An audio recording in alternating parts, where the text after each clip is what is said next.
Hello again, guys. ResetJet here. Welcome back to the channel, guys, and welcome back to the flying pencil. That is the -8 or 300 rather. You guys know, if you've watched this stream before, how I feel about this aircraft. But I did just wrap up a 5-day trip 3 days ago this past weekend, and the last leg did happen to be on this long legs of a 300 aircraft. So I figured, it's been a minute, why not, let's hop on the -300 again, and let's take this bird down to sunny Florida. You guys probably heard that those dings in the back there. I actually just refiled my SimBrief flight plan here because I noticed there are some massive, and I mean ginormous, cells in the middle of the Midwest right now. That's not a good representation of it here. Let's see weather. How about, let's see what the radar says here. I don't know if this is going to work the way I want it to, but take my word for it. Oh, actually, as a matter of fact, let's take a look at the paperwork here. Maps and occasional CBs up to 44,000 there, it's saying, and that's about as much as I'm gonna get, I guess, from the charts here. But take my word for it, it is bad enough that you've got some serious deviations from the real flights there in the real world. So anyway, figured we'll hop out of Detroit here, take this bird down to Tampa, and have some fun here. It should be just a little over 2 hours of a flight plane here. I've got this. Oh, you know, my time's all screwed up here. But anyway, I was trying to leave the ground here about another half hour from now. So I do have the airplane set up in a configuration as if the aircraft just did a turnaround here. So it shouldn't take us too long to get the aircraft ready for departure here. And I see I've got some graphical issues going on here. So let's fix this really quickly.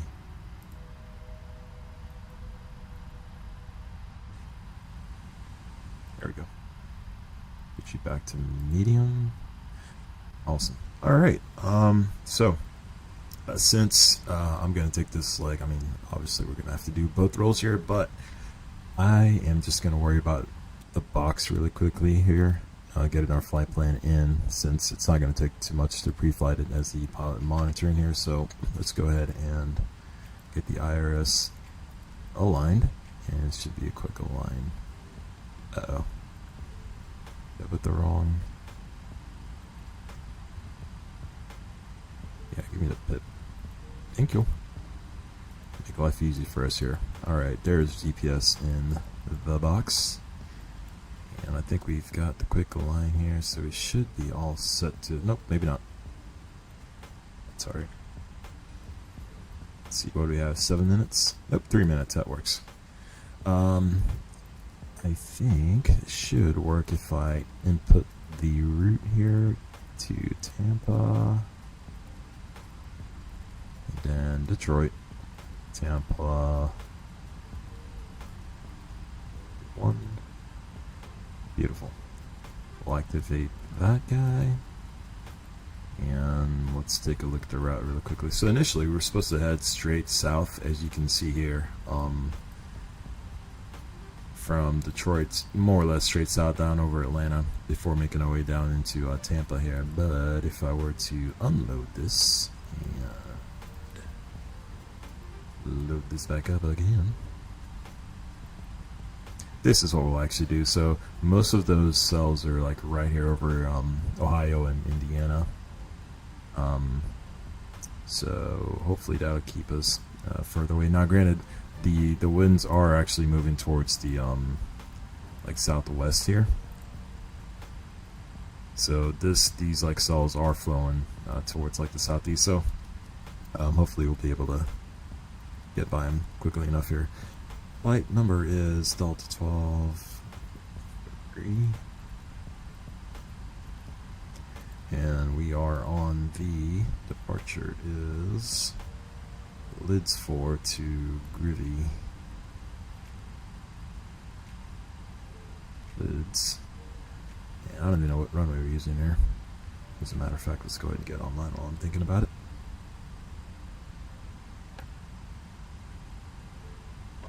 Alright, Alt 1243 as a 75300 and connect.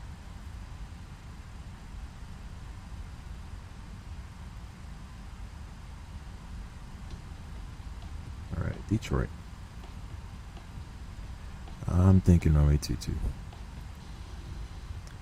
Right, 22 left. 21 right is in use for departure. Alright, so 21 right it is.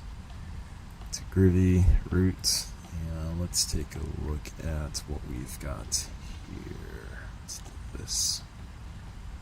See what this looks like. Alright. Lids 4 to groovy. Dark to Sitter. Dark to Spartanburg. To Coilers. Then Twins. Banff and Aids 2. Index, arrival, Aids 2, Banff. I already say that.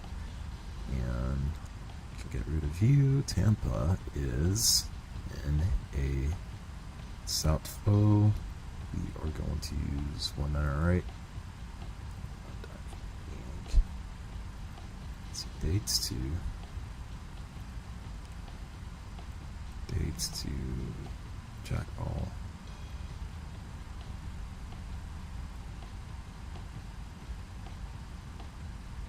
And sure, we'll use Mara here. Mara, whoops. Mara. 9 right. Root. Let's see what this looks like. Legs. And close that discount there. And vectors to Mara.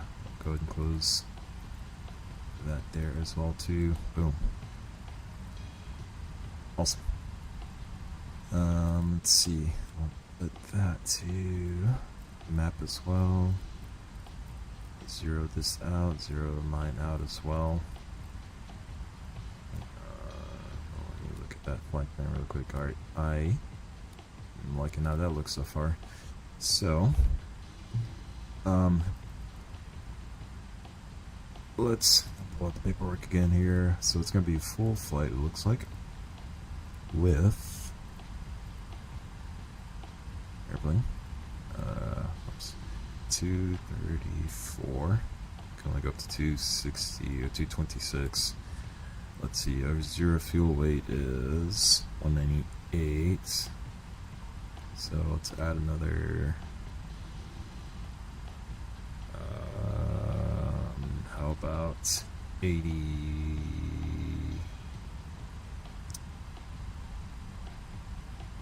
400? Close enough. I'll just leave it at that. So we're a little bit heavier than actual paperwork, and then we'll round this block fuel from 31,594 to 31,600. Gives us a gross weight of 229.8 compared to the 229.7 in paperwork. I like that. And I think no fuel truck. We've got everything we need there. So once that fuel gets loaded as well as the weights here, I'll go ahead and finish that out. But in the meantime, let's do the pilot monitoring flow here. So yaw dampers can come on. Hydraulic panel looks fine. The lights are a little bit off, but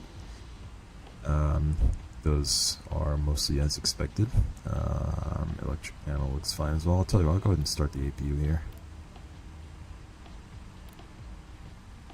Emergency lights are armed. Light is extinguished there. I'll take this leg, so we'll use the second starter, but starters are auto. Fuel panel looks fine. And we got a whole bunch of fuel in the center tank for some reason compared to the wing tanks. I am not a fan of that. I think it was when I was playing around with the fuel on the 777 here. So let's do this. We'll fill it up again. And I think I screwed up my APU somehow because we've got a fault. Let's turn that off for now. Alright, EFB. Let's do this again here. Ground. And I think it's going to on or offload here. Yep. figured as much. So we'll have to do it again, but worry about that here in a little bit. Let's get some tunes on pre-flight.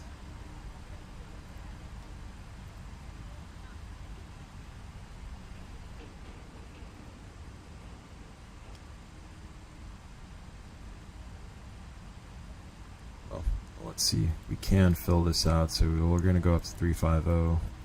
Cost index is 70. I think I just heard the unloading stop, so let's start to load her back up again. Load, alright. Cost index is 70. Cruise wind, the average winds are 362.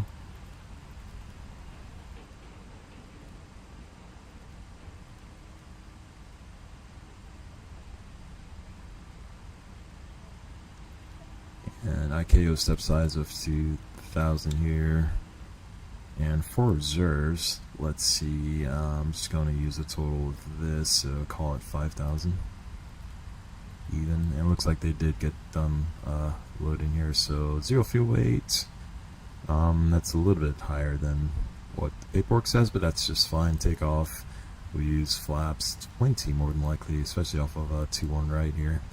Let's see what the CG is. Trim's 4.9, and you're gonna derate. Probably not a whole lot. Let's see, how long is it outside? 23. Maybe it would actually. 3.9. Let's see, what's our takeoff speed? Yeah, I guess it'd be alright. Actually, how about 34? What about now? Not a lot of difference there. It should be fine, especially if flaps 20, jump off the runway or so. That works for me. 44, 52, and 62. That's already set here. Kind of jumping all over the place. Where was I earlier before I started messing around with the weights there? We were playing around with the fuel. So fuel panel is fine. Let's go ahead and turn the AP on again. NES is off. Lights are okay. Window heat can come on. Passenger signs on. Landing altitude in Tampa, 27 feet. You can go as close as you can here. 30 feet works just fine there. The flight deck door is, you can keep that open, it's unlocked. And APU should be coming up now, I hope. Let's see, status, and APU RPMs are coming up, so give that a little bit more time here. Let's go to the MCP. We can arm the nav. Runway heading is what, 216, I think? 216.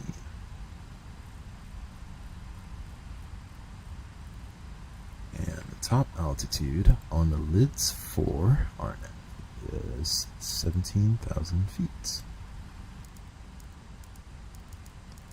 Alright, 17 there. We'll come over towards the east side here. Lights are fine. Oxygen is good with 1740 psi. Let's see. Our barrel is 2987, and we'll bug 1,000 feet there. On my side, we'll slide over to standby, and the captain's side as well to 2987 here, 2987 there, and bug 1,000 feet there as well. Whoops, didn't bring you up. So, whoops, just change FMS, or FMC data source there, didn't even do that, but our ADI HSI looks good, airspeed's good. Let's see, APU's up and running. Status page, hydraulics look good, oil quantity looks good. RTO on our auto brakes. Gotta be a captain's discretion how they want to set up their side there. But last but not least, we'll test the weather radar here. Something tells me we might need that today. Alright, got our rainbow colors there. The radar works just fine. I'll turn that off. And do we have ATC? We don't have ATC, so I'm going to is 18.4 for now. 18.4 here. Com 1, set this up as well for Com 2. I think I need to do that right there. Let's see what that looks like. That works. And I'll take the leg as well too. So ATC2. So that is pretty much it, save for ad hoc. We got takeoff configuration test. That works just fine. Reset these guys. That's pretty much it there. Let's see what we got going on.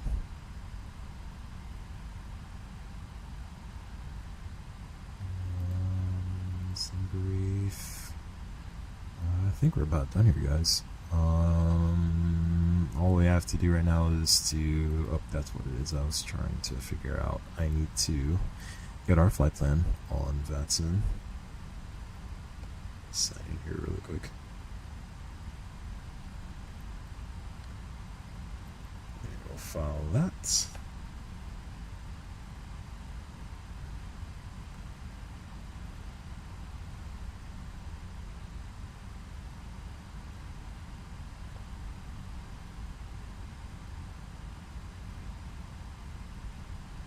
Let's see here, we've got a squawk of 0641. 0641. And I think we're good to go here. So weather-wise, we'll brief really quickly in Detroit. Looks like broken at 2200, so technically IFR, but it's good enough to get into back in the airport here on a normal Cat 1 if we need to. We're pushing off currently at like 860. The hell are we? 64 it looks like.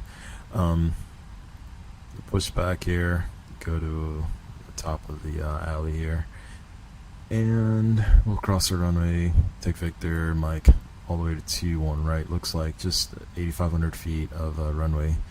We have to abort essentially below 80 knots. It will be for master caution or master warning, and any emergencies above 80 knots, then it's only going to be for the master caution or master warning, engine fire failure, and wind shear, I guess, too, maybe a factor as well. But if we do have any failures above V1, we'll take it into the air, we'll come back and land. Simple enough. We'll leave it at that. The LIDS 4 does have a speed restriction of 280 knots here once we get above 10,000 feet, so we'll probably have to give ourselves clearance to go faster than that in here, because I don't think we have ATC. But that's pretty much it for the brief. Let's see if I can find my checklist. Alright, here we go. Brief flight checklist. Interior and exterior inspection has been completed. Circuit breaker is checked. Takeoff warning is checked. Voice recorder is checked. This all fuel panel is set. Passenger signs are on. Pressurization panel is set. Equipment control panel is set. Mode control panel is now set. Windows are closed and locked. Oxygen mask was checked. Instrument source selectors down here are checked. Altimeters 2987 on all three. That is cross-checked. Flight and nav instruments. I see 127 on heading here, and on the other side as well too. That's checked. Reserve brakes are off. Standby flight instruments are checked. Heading reference switch is on norm. Ground proximity override switches are off. ICAS has been checked. Park and brake is set. Thrust levers are in fact closed. Lost my spot here. Thrust levers closed. Fuel control switches are cut off. Radios and transponder are set. Radar is off. Lifetime briefing. We'll call that complete. Departure is complete. Auto logbook and QR2, so say those are on board. And fuel required. We are looking for block fuel of 31.5. What do we got on board? We've got 31.5 on board. And pre-flight check is complete. We'll stake the external power. Start disconnecting some stuff here and get going. I am very interested to see what this weather looks like in the Midwest here. So we'll see. All right, let's go ahead and disconnect the ground air as well. Operation. Just take the GPU off. We've got our fuel. Disconnect ground air, and we'll hang on to the chocks for now.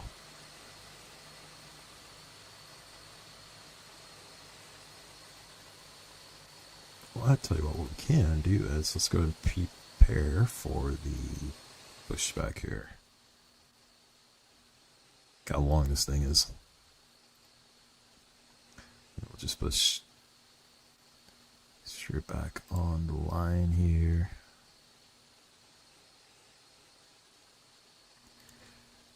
Alright, Captain. Alright, that'll work. Let me know through the menu when you're ready. Alrighty, let's see if anything comes up here. It tells us we are all clear to close up. Say thanks, and we'll get ready to go here. So, transponder to out on for now. Captain's gonna start right to left with the hydraulics and turn on all fuel pumps, and I will turn on the right recirc fan on here, and let's get our APU air on and run through the E4 or pushback checklist. Pushback checklist, doors are not closed. Essentially, we're looking for just the top light here on the overhead panel. Here's a better view. All of these lights need to be off here. Obviously, we've got the entry door open, so airplane, close that L1 door. And hydraulic panel is set, fuel panel is set, flight deck door is closed, and we shall lock it now. And transponder is on. Pushback checklist is complete. There's nobody out here, so let's just go ahead and clear the ground equipment from back there. Let's go ahead and push the jetway back.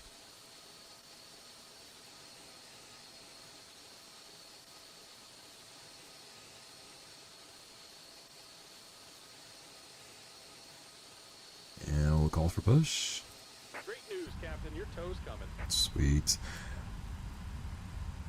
I think we did. Yeah, we've done everything right. Yeah. Not entirely sure why we've got the power transfer unit ICAS message. It shouldn't be coming on right now. Let's see. Can we hear it back here? I don't hear it. Not sure why it's saying it's on right now. Oh, looks like we do have ATC. Yep, Cleveland Center just popped on and gave us our new clearance again. So same thing, squawk's the same.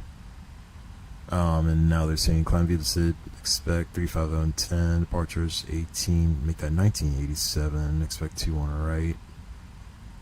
SID speed, supply, exit ramp.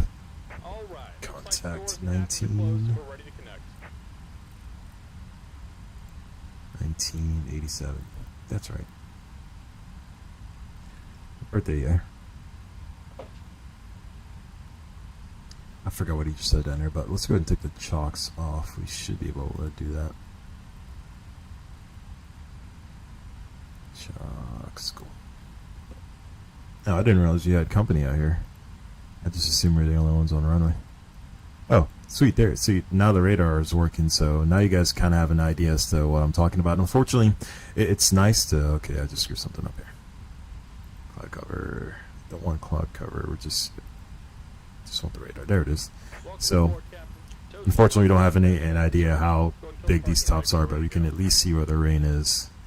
And I'm yapping, buddy's clearing me for a push here, so let's go ahead and... Actually, let's make sure the alley's clear first. We're not going to push back into anybody else. Nope. And parking brakes off. Clear to push, bud. Here comes the pushback. Light 'em up. Anyway, so you guys can see how the... Well, kind of, it's like motion picture here.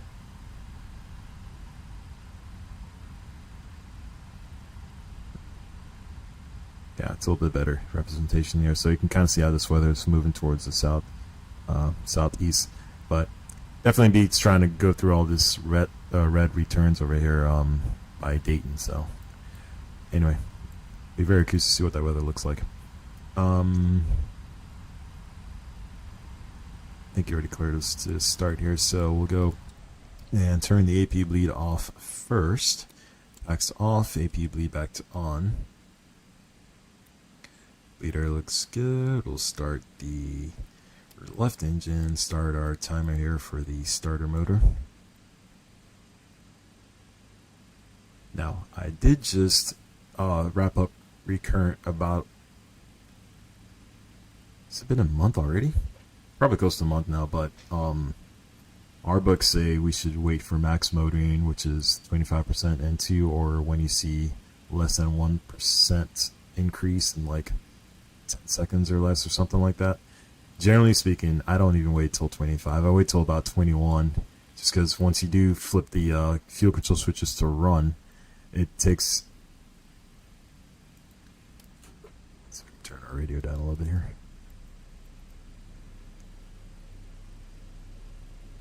It takes the AGT a minute to start to pick up, just because obviously it takes a while for the engine to light. So anyway, it's just I think it like cuts off maybe like another extra 5 seconds off the start. Because some of these motors, it does take a while for it to start. But anyway, I'm yapping, and that engine's already looks like it's started and ready to go here, which is a little bit faster than the real aircraft, but nevertheless, start the second engine here and restart the clock. Whoops, there it goes. So yeah, this one I'm just going to wait till about 21% N2 and... Just about done here. Go ahead and set your parking brake. Oop. And he said set the parking brake, and let's hold off on the sweet jazz here. Alright. Generator's kicked on, and the indication that you've got a good start and the motor stabilizes when you just saw the AGT limit disappear. And once that AGT, it'll rise to a certain point, and then it'll start to decrease while your N2 or your N1 will stabilize on the Pratt & Whitney's anyway, somewhere around in the 20, I call it 21, 22 range. So the in-flight factor just kind of goes up to this 21.3 or so and just stops there. So that's a good enough start for me. I'll go ahead and restart the clock here. And this is for a 3-minute warm-up for our engine, so looks like it's stable. I'll go ahead and run through the after start items here. So maybe you can come off. We've got a little bit of fuel in the center, so we can go ahead and turn the pump on here. We may get that ICAS message at some point during the departure, but that's fine.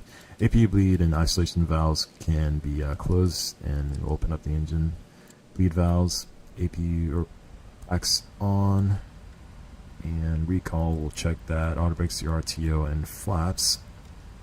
I've got 15 there, but I said 20. How about 20 now? That looks better on the speed. That's what I was I was a little bit worried about the VR of like in the 50s, but that's a whole lot better. So flaps 20, let's go ahead and set that now.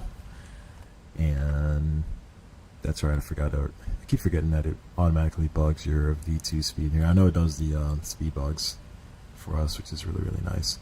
But trim, I didn't set that earlier, so trim's going to be about 4.8. That looks about right there.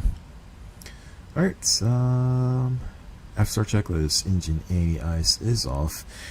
Air conditioning panel is set. Recall was checked. Auto brakes are RTO. After start checklist is complete. So let's go ahead and do the taxi checklist as well too. So let's test flight controls, especially my wonky controls. I know they get to start doing this little stutter thing here. So that's all right. Looks like we might actually be able to fly just fine today. And our oxygen hasn't dropped any, so that's good there as well too. So let's go ahead and run through the taxi checklist. Flaps are 20 in the box, 20 in the handle as well too. Takeoff speed, we're looking for 133. We're looking at our airspeed indicator here. So 133, 141, 149, and then our big speeds. We'll go to index, approach, and we're looking for our flaps 30 reference speed plus 40 knots initially for flaps 5. So that's going to be about 184, and that looks like it's bugged just fine here. And then the flaps up speed is going to be our reference plus 80, so that's 224, and that looks just about, it's a little bit of parallax here. Yep, about 224 here, so that's set correctly. For us, we're looking at a D rate of 34 degrees, trim is 4.8, and 0 for our rudder trim, is it? Yeah, 0 there, and as I've pointed out before, there is an indication on the top of our yoke here where the aileron trim is set here, but there's like no indication here, but that looks like 0 to me. And flight controls are checked, so taxi checklist is complete. I think we're good to go, guys. Nose gear light on, clear left, clear right. My airplane's way too long, but I digress. Parking brakes off, clear left, clear right. Let's get going. I think we're already rolling. We're already rolling. Love it. Alright, we're coming up to 3 north, is it?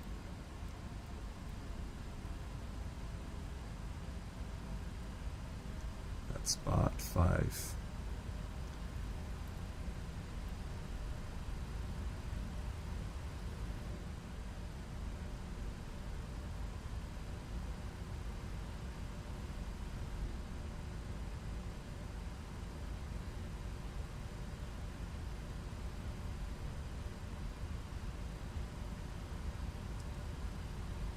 Transponder or TCAS on here. Let's go ahead and give Cleveland a call. Cleveland Delta 1243. We're at spot 5. Ready taxi with X-ray.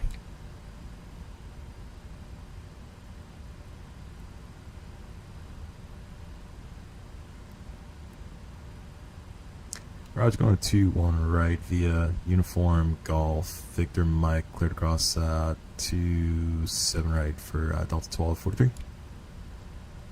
Sweet. Simple enough. It's a whole lot easier when I can just type on the FMC. That's what I do in a real aircraft there, just to make life simpler, but that's our route. It looks like they're simple enough. We cleared across the 2-7 right.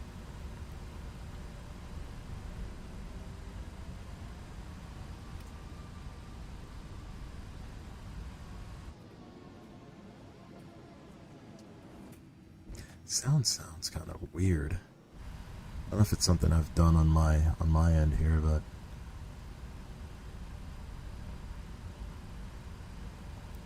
anyway. Uniform Golf.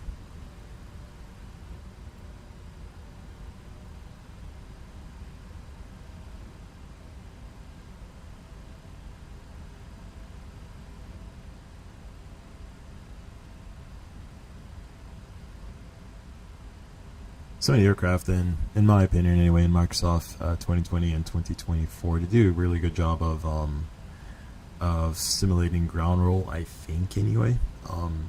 Whereas I think they really do an excellent job here, and explain, just because depending on the aircraft, like sometimes you don't even need any thrust at all to get rolling, and I think the ground, I don't know what you call it, the ground physics, I guess, is just a little bit off still in Microsoft 2020 and 2024, but just my opinion. Alright, here's golf. We'll hang a left. Even though it's a closed runner, we'll go ahead and just slap all the lights on. Speaking of all the lights, totally forgot the beacon light on here. Slap all the lights on. And we're clear on the right. Yeah, hopefully we're clear on the left. Can't see over there.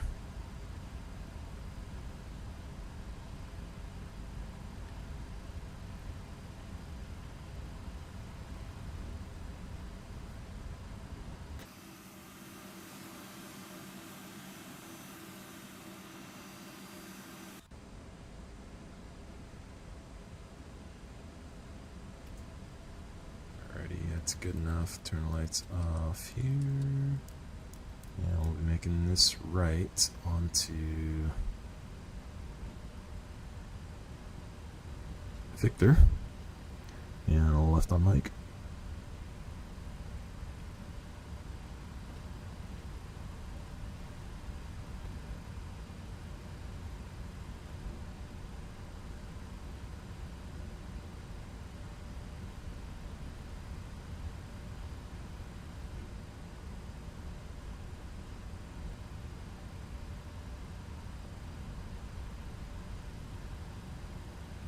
Sweet.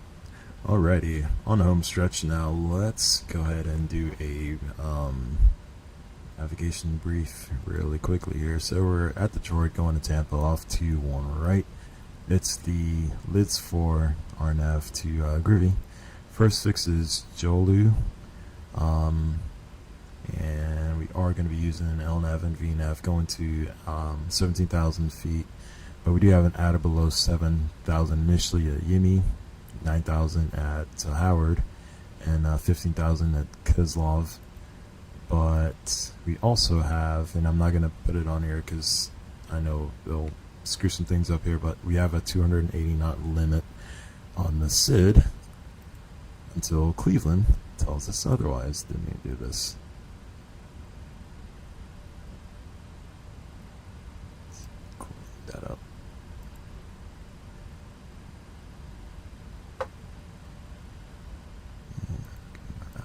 Yep, 280 knot limit on the SID here.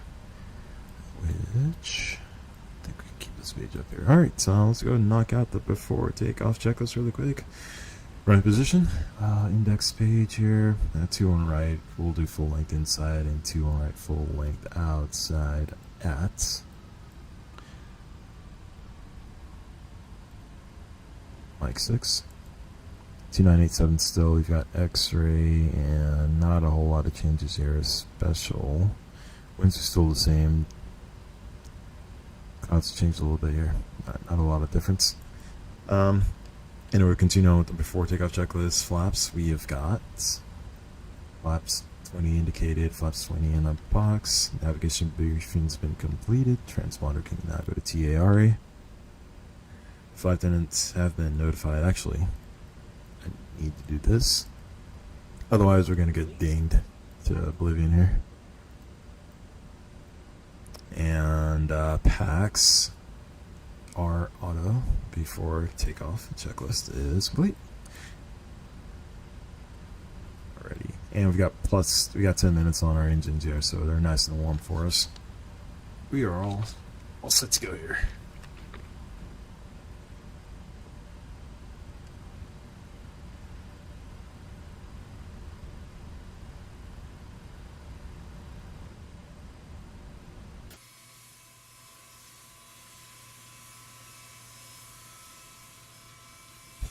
It's a very large cell.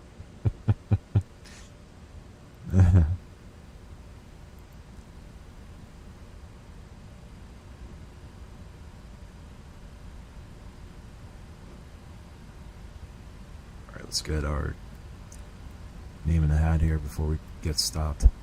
Cleveland, Delta 12, 43 rated for departure, 2 on right.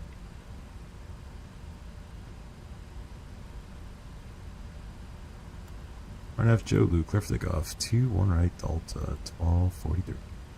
Alrighty guys, cleared for takeoff, flights. Camera.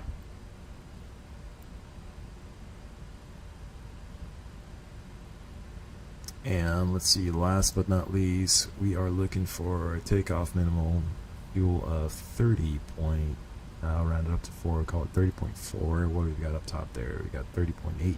It's closer than I like. But, okay. Don't need those center pumps now. And let's go ahead and set the clocks on as well. Reset this really quick.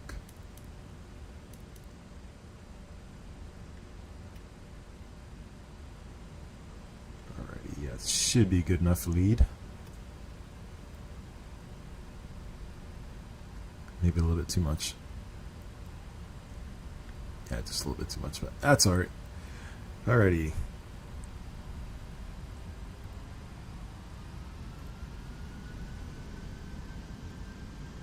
Stabilized. Eeper.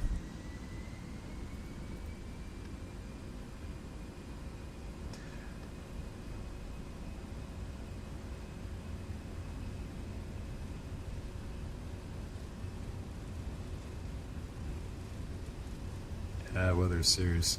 Alright, there's 80 knots. Throttle hold thrust is normal.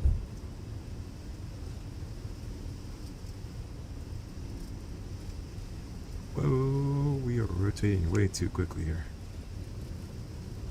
There's V1. Rotate.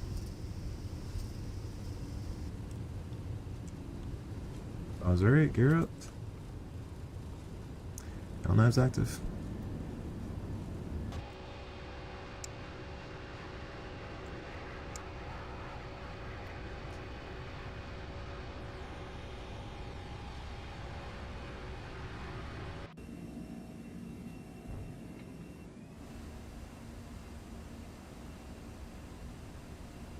Alrighty. F2 JLU. Or VNAV speed. Alright, we're speeding up here. Let's go ahead and go down to flaps 5. Now when you do this, you go from 20 to 5. There is a significant nose down action here, so get ready with a whole lot of nose up trim.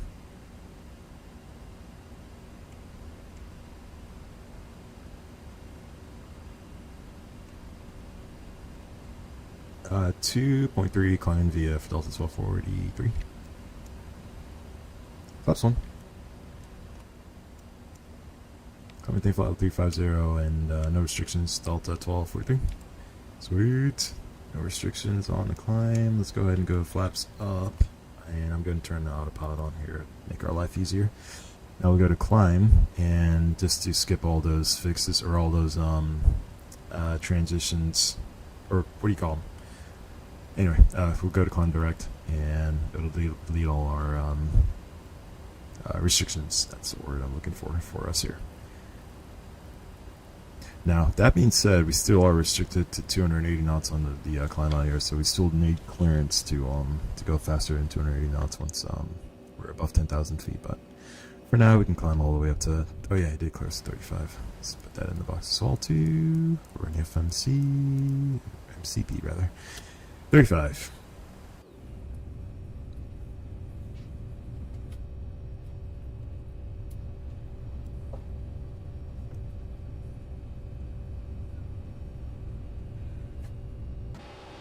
Go again, big girl. I say that, but like in comparison to the 200, this airplane is a pig. Does not like to climb at all. I like the 200, or not like 200 anyway.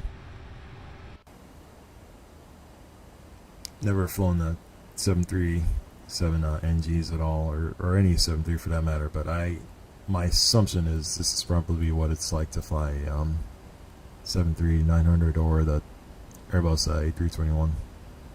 It's just struggles to climb.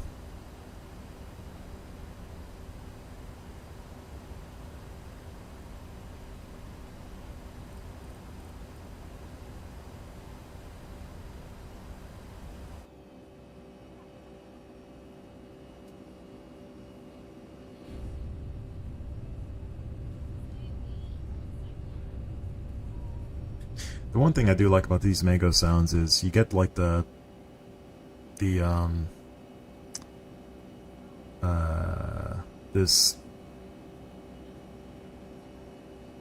I don't know, this like buzzing sound here, like in front of the engine, but behind it you kind of get a little bit more combustion. I can still kind of hear like the buzzing sound in the back, but you get a little bit more combustion back there, which is nice touch. Alright, so there is, we're above 10,000. I'm going to open up the window here. We'll bug 280, and for whatever reason we exceeded our N2 I don't know if I want to keep it there for too long.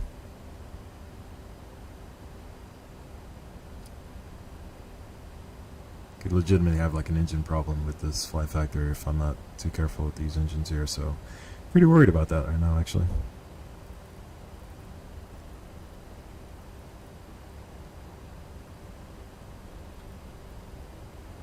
Let's see, we can't derate anymore.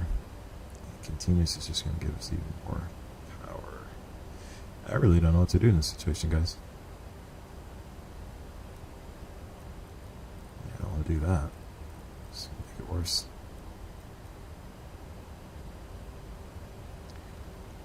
I'm generally not in a derate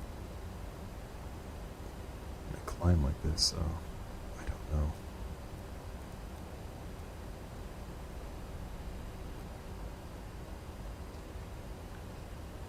I'm just gonna clear this out.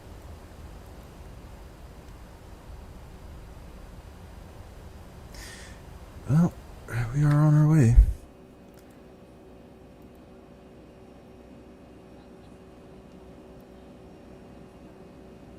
Curious how far south we've got to get to start to see some of this weather.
Ooh.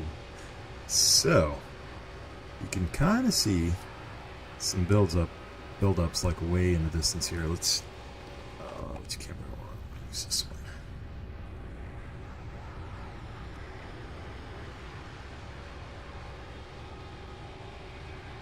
You can kind of see some build-ups back there, so I'm curious if that's an illustration of where it's like starting to get more cloudy.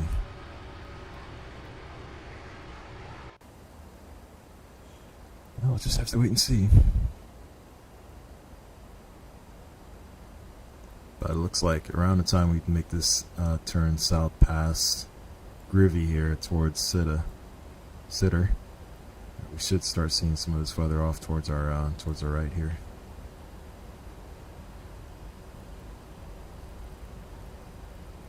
All right, coming up to flight level 180, standard for me.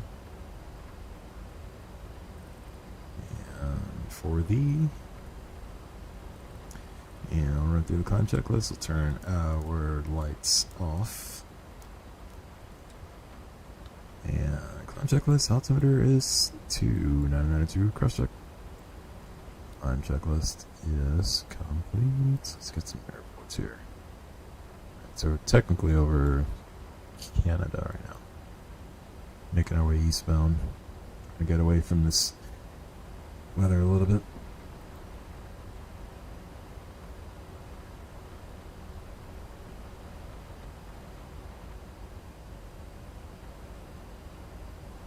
Let's see if we can get a little bit of a shortcut here. Let's see if we can go direct to Groovy.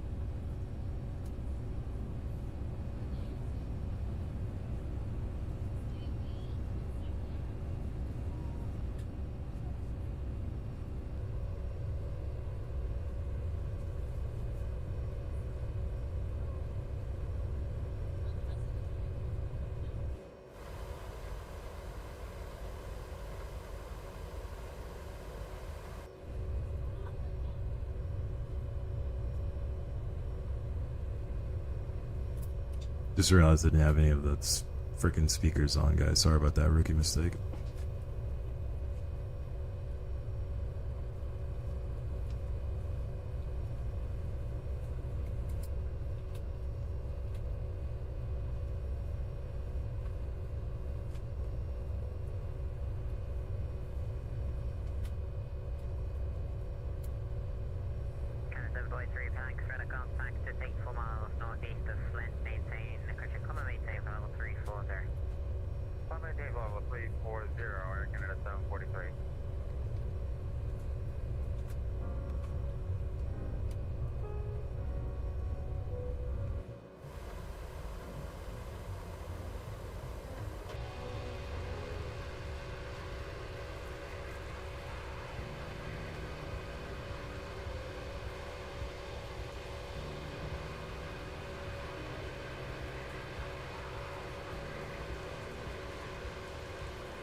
Hayden, I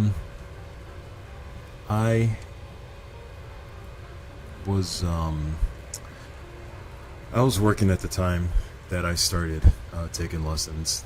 I went through a Part 141 program, and initially 141, and then I switched to a 61. But I guess the answer to your question is I kind of paid out of pocket initially for my private instrument, and as well as my commercial, and it did take a while. That's kind of the thing about this aviation. You're either going to pay in like money or pay in years, or if you're unfortunate you're going to pay in both sometimes, but I paid in time, in years, so it took me a while to get everything, just because I paid out of pocket. But yeah, paid out of pocket my private instrument and my commercial, and then to wrap up my commercial, I did take out a small loan just to finish up, because I was like 30 hours away from finishing up, and I, rather than wait another couple of months to have enough money to pay for rent and pay for the rest of my lessons and for check rides and whatnot, I figured it's just better off to take a little loan out and finish up. So once I got my commercial, I did do my multi-use wall too, out of pocket, and then I instructed for a little over 2.5 years or so.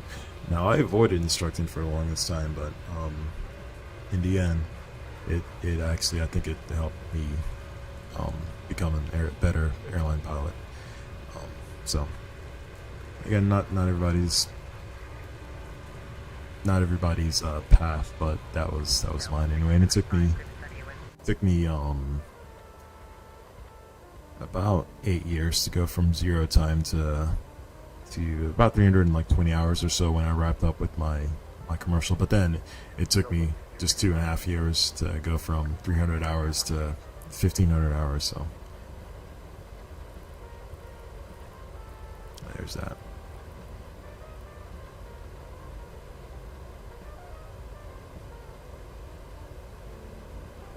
Canada 743. Native.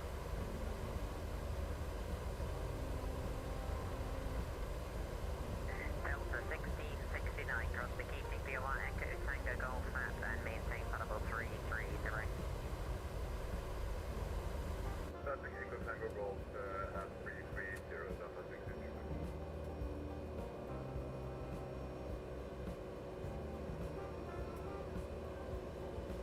I will say, once you start getting paid for flying, whether it's being a CFI or cargo, doing surveillance, or the banner towing, like it definitely makes things a lot easier. You just gotta grind afterwards and just build your hours.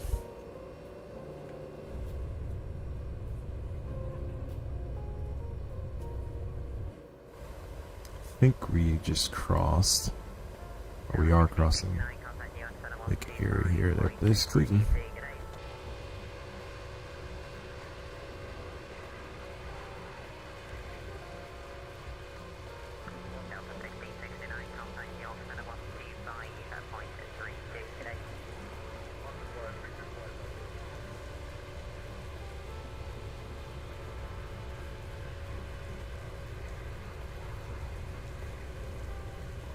There's the airport. One of the airports. That's not the airport, though. There's the airport. Probably underneath that cloud layer there.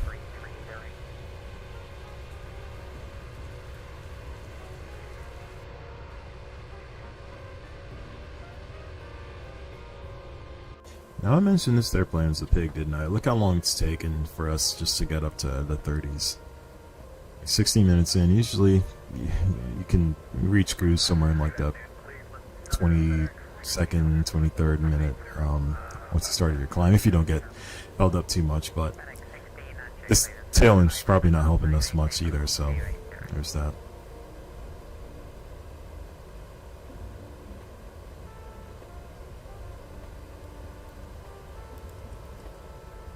I don't want to test. Let's see if there's any weather out there.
So we've got somebody conning way up there.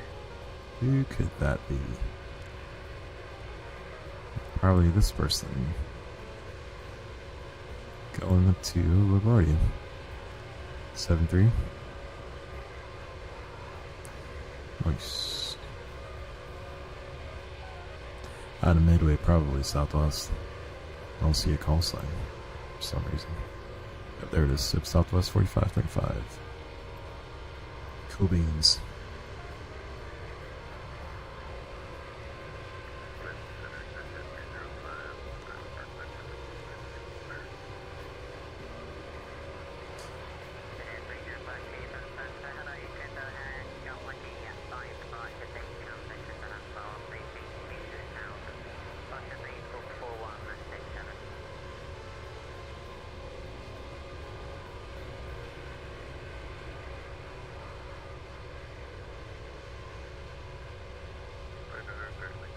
Daddy long legs over here. This airplane's just freaking ridiculous. That's definitely the best way of saying the departure, thanks. The route back is correct. Go for taxi, and it'll be runway 24 right. Alrighty. Comes out left turn, or right turn rather. I love how like these simmers are just like, alright, sure, there's weather, let's just send it.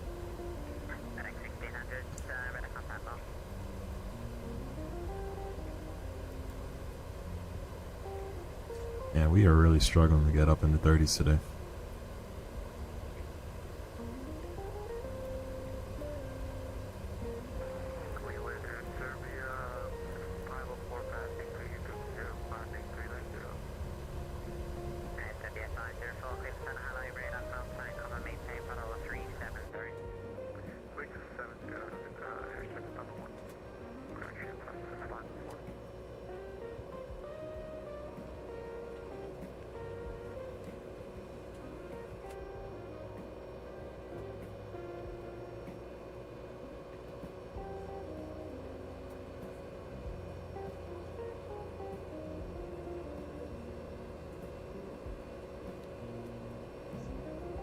One thing I'm really liking about this,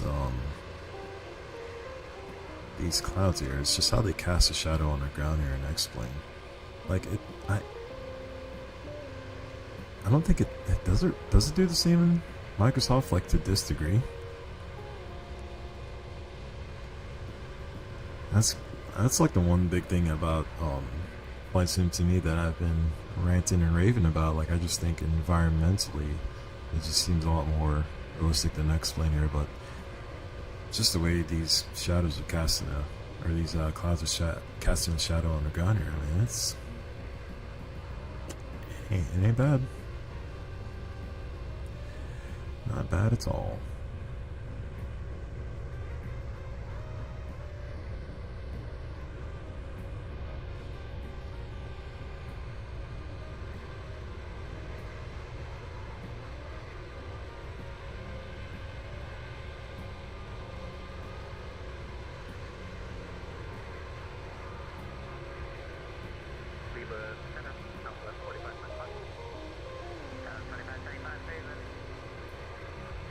I like the suit better.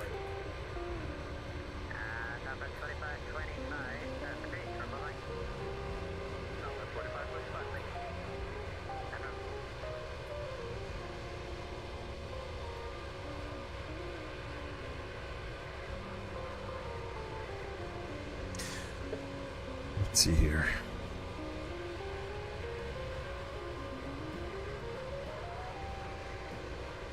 Let's see if we're gonna have any variety in this next trip coming up here. So I know obviously we're going to be on the 7.5, but I think we've got one leg on the 7.6, which is kind of a rarity for me. But do we have any 7.5 300 legs? Does not look like it.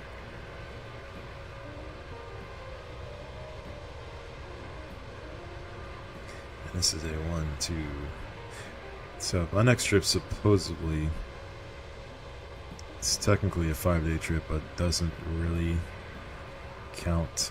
Like, I mean, it counts as a 5-day trip, but in my eyes, it's not necessarily a 5-day trip, just because the last day is actually a red eye out of San Francisco back to base on the East Coast. So even though I get paid the whole day,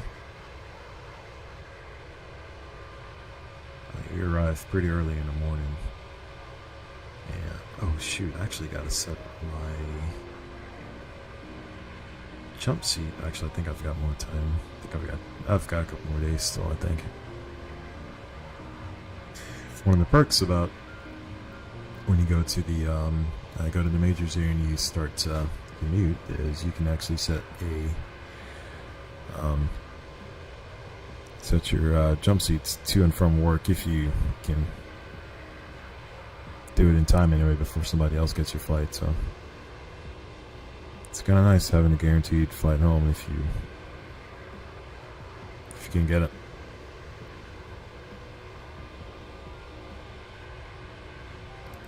Let's see where we're at altitude wise. Still at 30, my goodness.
Alrighty, we're transitioning into Mach here, so...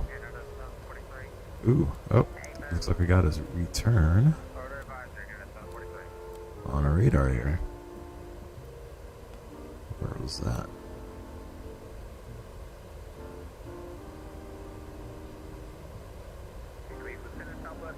I was gonna say, I don't see anything out there.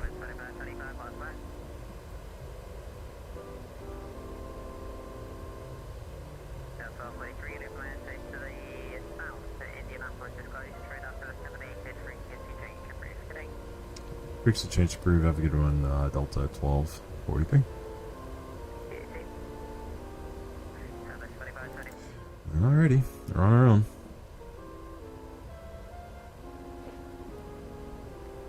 If that's the case, I'm just gonna go ahead and transition or close the window here and keep speeding up. Maybe.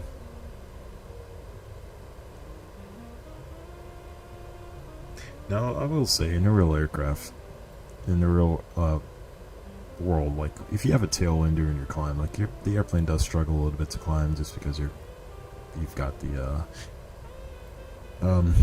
wind that's blowing on the opposite side of your wing, essentially. Yeah, it's pushing you forward, but at the same time, it's kind of killing your lift a little bit here, so this is not too far inaccurate, but it's just really slow. Alright, say an optimum of 33 but a max of 30. Yeah, I'm just gonna stay 35. Steer right in the middle. 0.76, you know what, let's do this. 0.76, let's keep climbing here.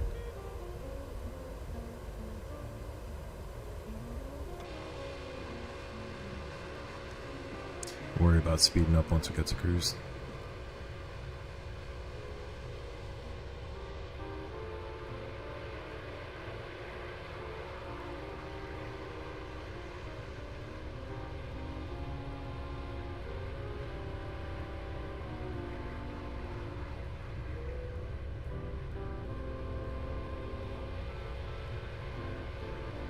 Trying to figure out which view I like here.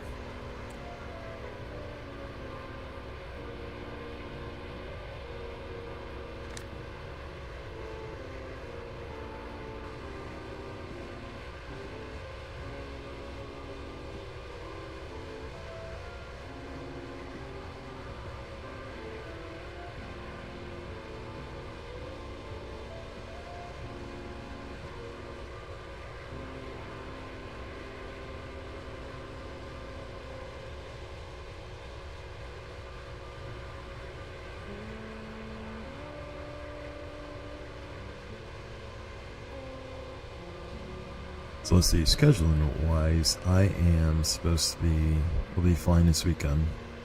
Then we're going to be back Wednesday morning. I'm thinking it's a good chance I probably won't. We'll see. We'll see about streaming next Thursday here, but I'm not entirely sure right now.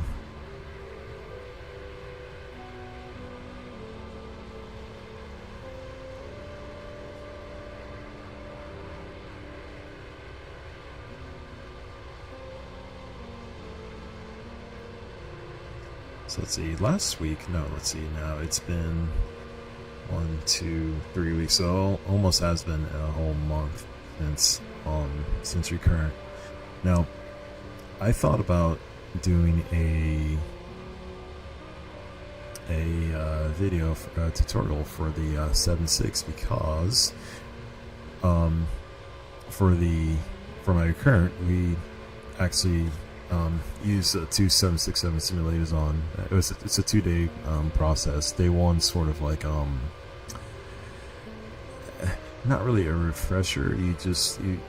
The company will sort of go through just like all the incidents that we've had throughout the year, and we'll do like these first time sort of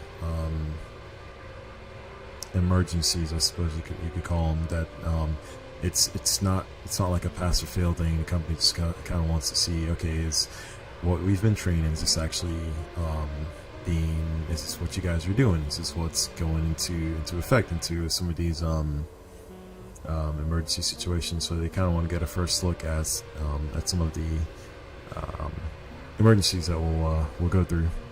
But then we'll kind of go through some of the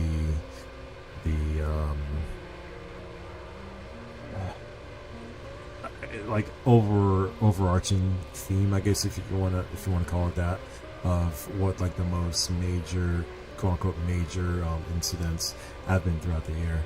So if we've had a whole lot of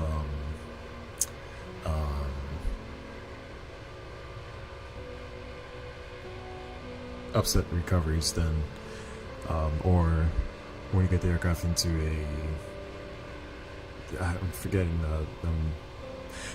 forgot the word here, but yeah, essentially, if you get the aircraft into a situation where you have to do an upset recovery, then, and we have enough of those, then that's what we'll have to cover throughout the recurrence. So sure enough, we had to do some of those. We had to do some wind shear escape procedures, things like that. And then towards the end of day one, we got a chance to do some V1 cuts, which is always nice to get a little bit of practice and just to feel better about those emergencies, because the way in which we will do recurrent is it's sort of it's a yearly process, but some will do it in earlier times. I've been doing mine in like 9-month, 10-month basis. So every, call it a cycle, we'll go through where we'll essentially do like just a full flight. We'll go from A to B. Either one of you will be flying, and you'll just deal with any emergencies that come up throughout the simulator.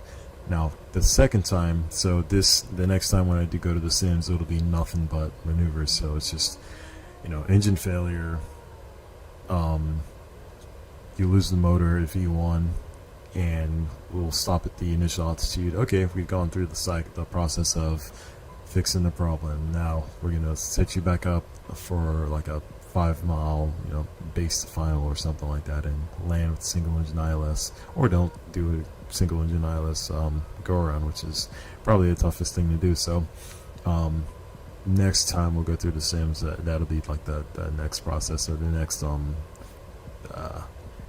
things that we'll do. And it's, initially I was pretty nervous about it the first time I went through, but after that first time, now it's just like, yeah, let's do this, man. Like, it's not only is it obviously good practice, but at the same time it's really good to go through all those emergencies, because it makes you feel a whole lot better about when you actually do encounter them. You feel a lot more confident about it. So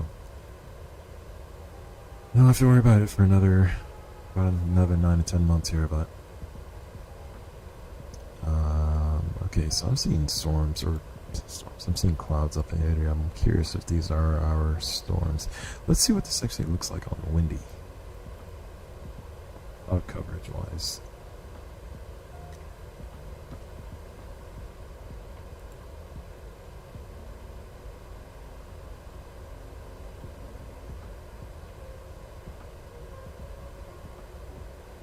I'm not fully convinced.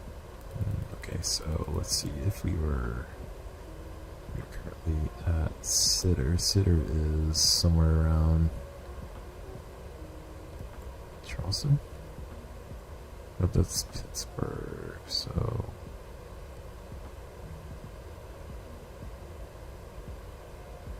alright, there's Lynchburg. So let's see what's this look like on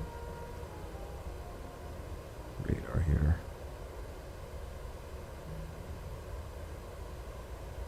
Okay, so real world, there are, these aren't thunderstorm clouds or anything like that here, so I mean,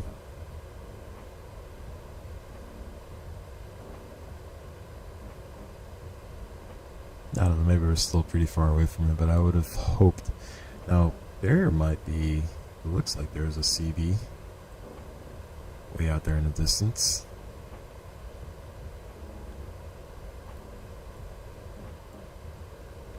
I don't know. Maybe I just had high expectations. Okay, you know what? I'm gonna go back to Klein. See, why is it giving me so much power? It should only be like in the low 40s. It's gonna, yeah, I was gonna say it's just gonna cook our engines here.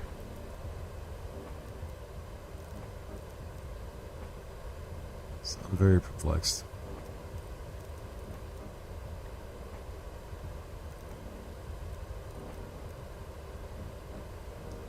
Very perplexed as to why it's so underpowered.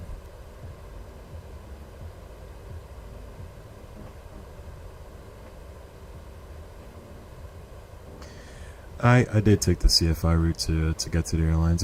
I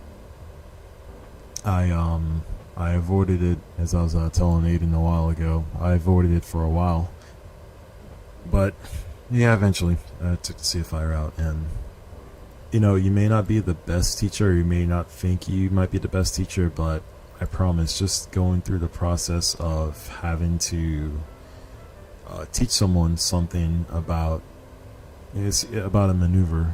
Let's just say something simple, even like just steep turns.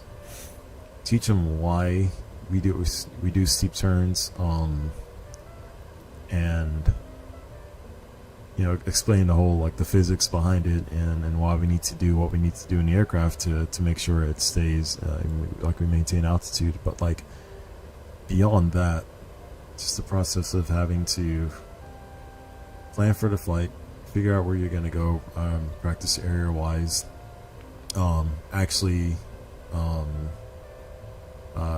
execute that plan, get the aircraft to the practice area, and, like, you know, do the maneuvers, making sure that you guys don't hit anything, and then coming back, debriefing, and like doing that all within like a specific amount of time. Like, that is essentially what your captains are doing in the airline world. Like, flying is almost secondary, especially if the captain's like doing like the pilot monitor and stuff. Like, flying is secondary, and they're just so much more like admin. They're just doing like a whole lot of admin work. They've got the big picture stuff in the back of the head, or at the forefront, you know, if you're in an emergency or whatever. But they've got the big picture sight throughout the entire flight, and you got to know what you're going to do if this happens, or if this that happens. And I'm going to reset this again.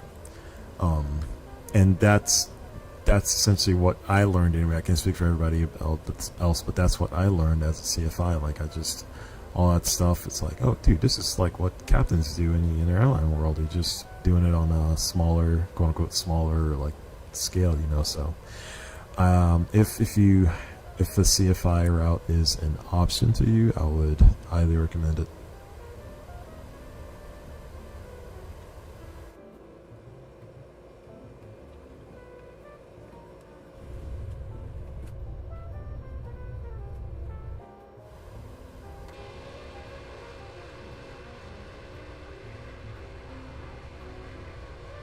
See, again, like, I don't think you get these kind of shadows in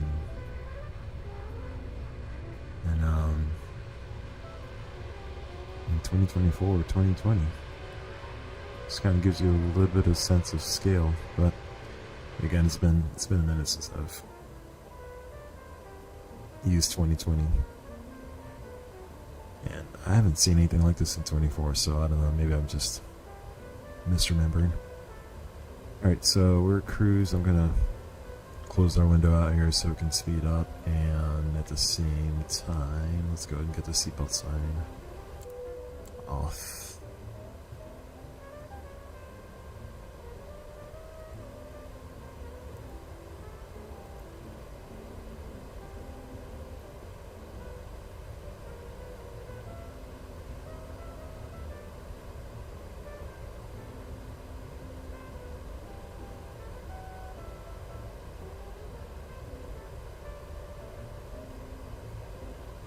Not gonna lie, there's a part of me that kind of wishes I would have flown a little bit closer towards that weather now, just to see what this would have been, what this would have looked like here. And X-plane. It's alright.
Weather's looking pretty good down here in Tampa.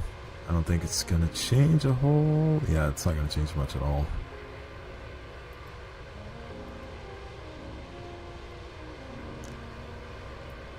Like New York Oceanic is online.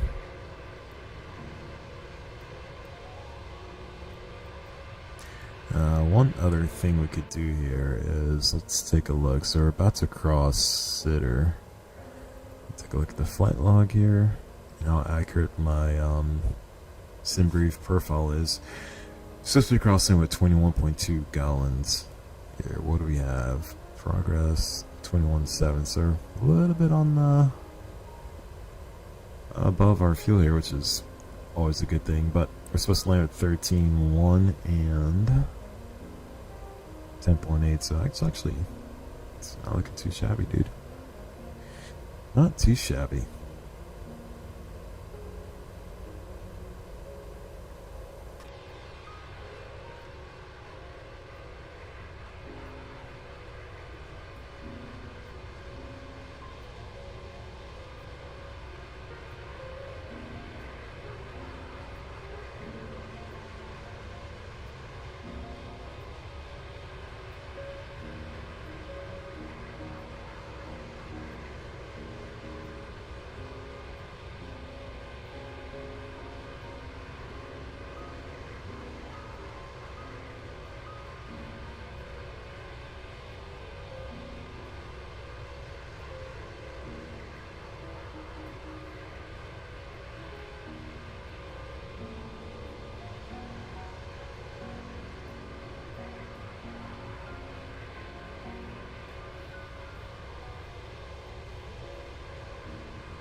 So I could got a little bit of returns from some of the these clouds up here.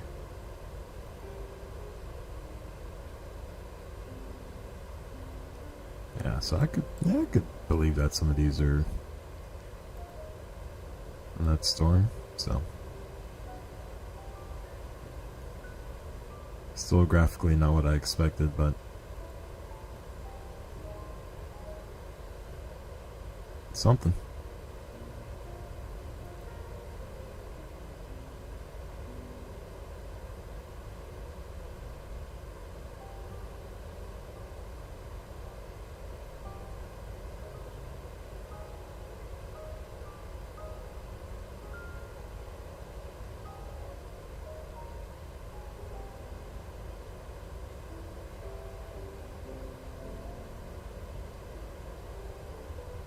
So on my next trip here, I get to see a lot of the West Coast again, which I'm not too mad about, just because I like sleeping on West Coast time. But this will be the first time in a little bit I've somehow managed to avoid Frisco for a while now, and haven't been there since all this construction started. So I'll be curious to see just how much work is being done there. And I've heard delays can be kind of long there, but I don't know. Either way, be nice to go back.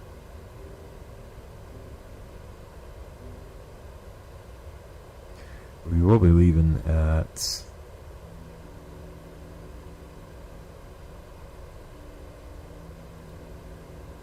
9 o'clock. San Francisco time on the 18th, which is what, Tuesday? So I'm hoping there wouldn't be a whole lot of traffic by then, but we'll see.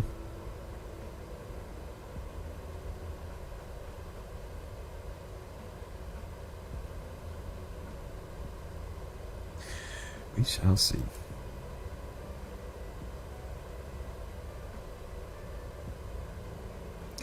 Come up to Spartanburg. Coilers and twins.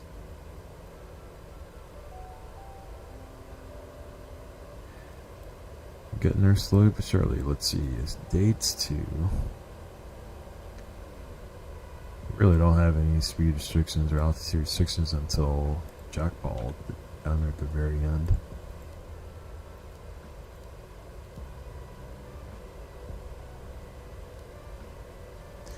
I may not be able to do this. Nope, I guess I can.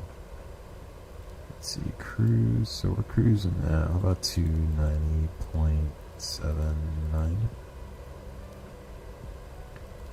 How about 879?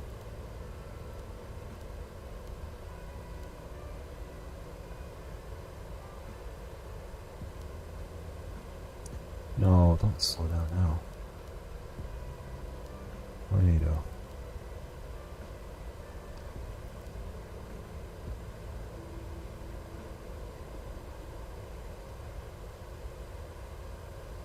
$18.46. We are supposed to. Okay.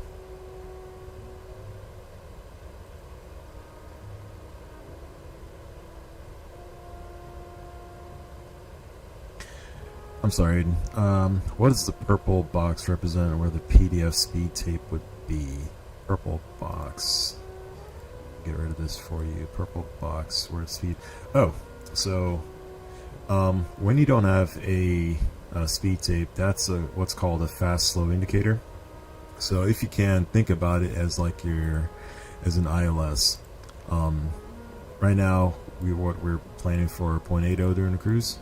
So we're at 0.802, so it should be right in the box right here. But essentially, if the box is like up here, essentially you want to be where the box is. So if the box is up here, then you're too slow. If it's down here, then you're too fast. So it's just a little, I guess, 80s technology way of telling you if you're fast or too slow. But honestly, I've actually come to like it on these old ADIs. The speed tapes are nice too, but I've flown airplanes where your auto throttle didn't work, and what do you call it, the flash slow indicator. It's like a really, really good indication, especially when you're landing, on how much power you may or may not need. So but yeah, anyway, long answer short, it's just telling you just how fast or how slow you're going. So right now it's telling us that we're a little bit on the slow side since we were below 0.80, but it's kind of bounced around a little bit here. But oh, because we're in clouds. Well, if that's the case, let's see, how cold is it outside? Minus 20. I don't think it's more than minus or less than minus. Oh, actually, yeah, saturated is actually negative 49, so this, technically speaking, should all be ice, so we shouldn't need the engine any ice on. If it was below 40, then we would turn it on, but it's not the case, so we will leave it off. The other thing I like about X-Lane here is just how you get this, it's more of a, how do I say this, like you get more of an idea of how thick the clouds are. They're more volumetric. It's because your wing will disappear if it's really, really thick or not.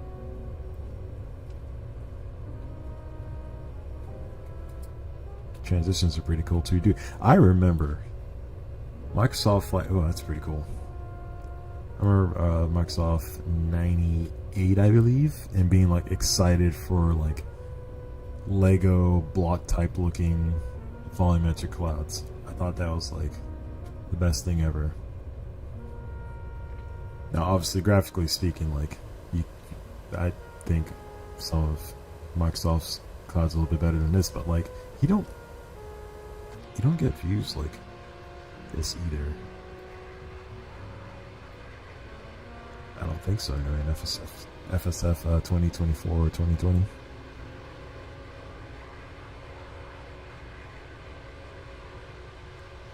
How's it going, Wi-Fi?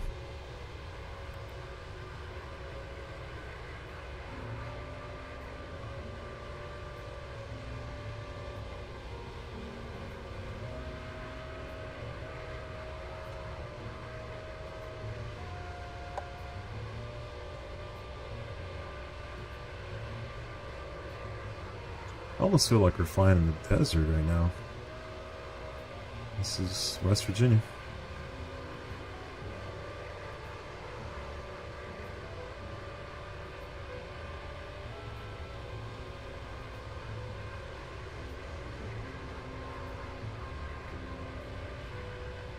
For the longest time, I was actually avoiding flight in this area. I don't know what was going on with my files on X-Plane, but anytime I got close to like Newark, Philadelphia, DCA, Dulles, my FSP was just, or my FPS would just tank like in the single digits, and it was just completely unflyable. But started the whole thing over, and it's all peachy keen now.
Oh, just like that. Top of these less than, what, 300 miles away?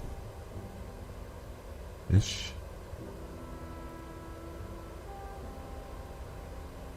Not quite.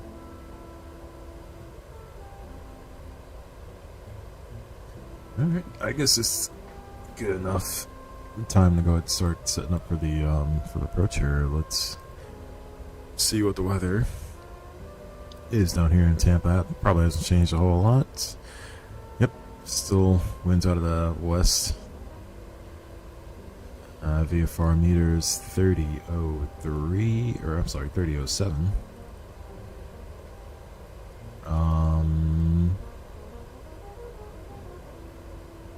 And we'll land using 19 right.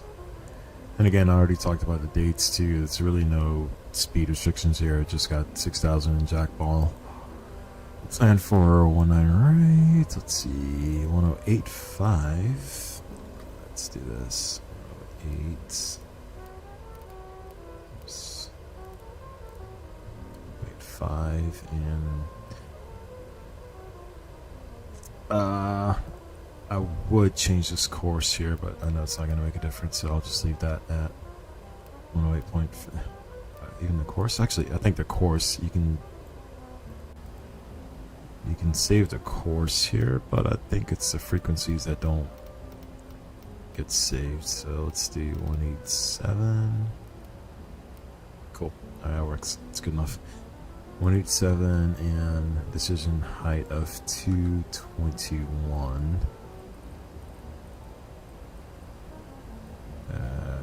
Let's round up to 230. That's good enough. Slide over towards the captain's side and 220 here as well. Auto brakes. No. Anything beyond auto brakes 3 will slam the nose down essentially on this airplane, just because by the time your mains touch, if you're not ready to pull back on the yoke, and the nose comes smashing down. Now we've got a whole lot of runway here. I think it's over 10 at least. Yeah, 1102. So we got plenty of runway, so I'll just use auto brakes 2 here.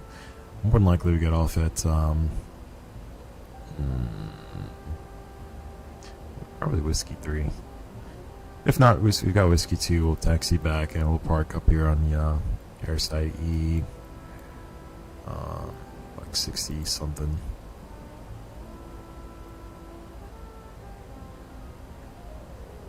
We'll use 65 here at the end.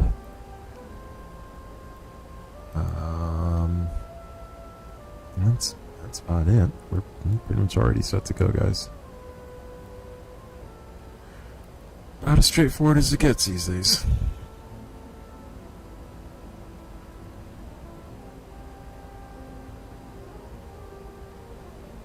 Oh, it cleared up nicely here.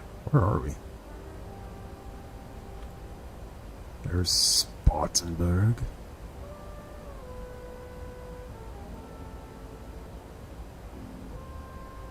This is Reset Jet was born around these parts, actually. Yeah, what airport is that over there? Let's see. 1 runway, 2 runways.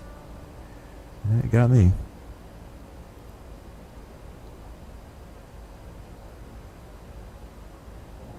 It's definitely not GSB.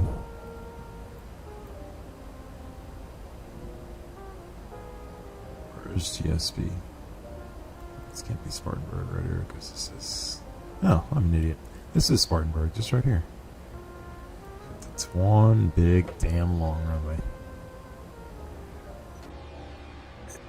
I think today, it might be the shortest flight I've ever done. Spartanburg to Charlotte's got to be right around the corner here. Where's Charlotte at? Down that way.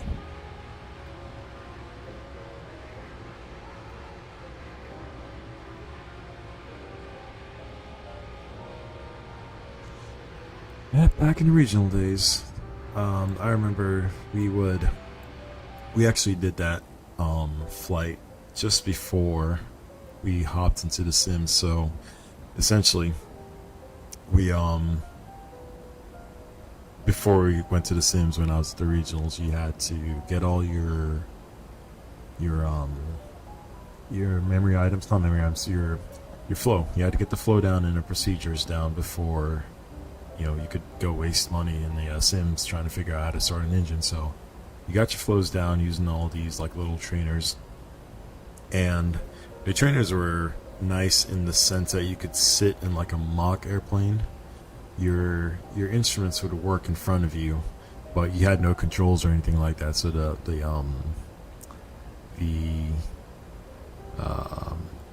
simulated, the instructor in back would have to like do stuff for you to get you like to the runway and whatnot, and to get you airborne. But once you got airborne, like you could use the box and program it and everything. So we did that before we ever hopped in the sims. But one of the final like training things we did before, sort of like a graduation, like, okay, you know your procedures, you get the airplane from the gate to gate, and you can do it by yourself, is we did a flight from Charlotte to Spartanburg. And it sounds like it's a relatively short flight and it might not be a lot to do, but man, trust me, if you're at a pilot flying during that exercise, you are extremely busy. So sometimes. Also, I think we lost an APU once there on our way back to DCA out of Spartanburg, and we had to go back to the gate and fly with it.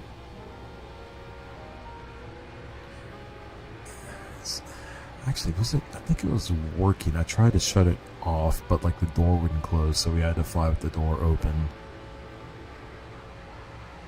Or something like that. Because, yeah, I know we were limited to 250 knots the entire way to DC, so sometimes.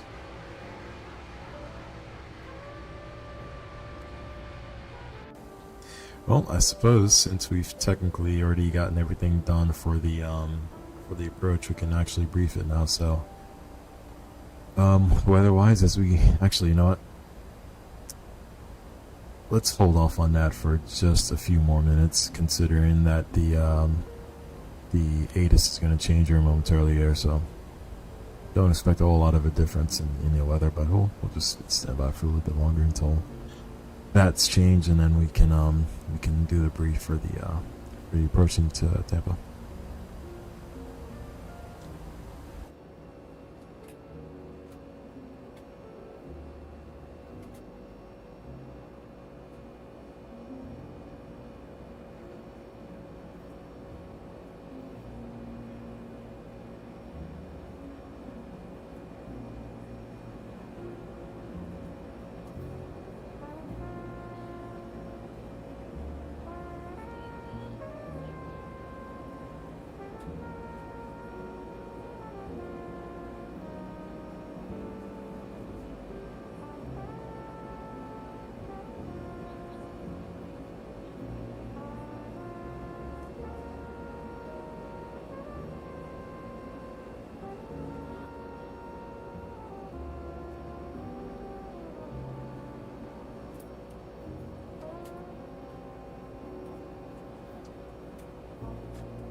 Alrighty, looks like we finally got the new information here. Let's get back.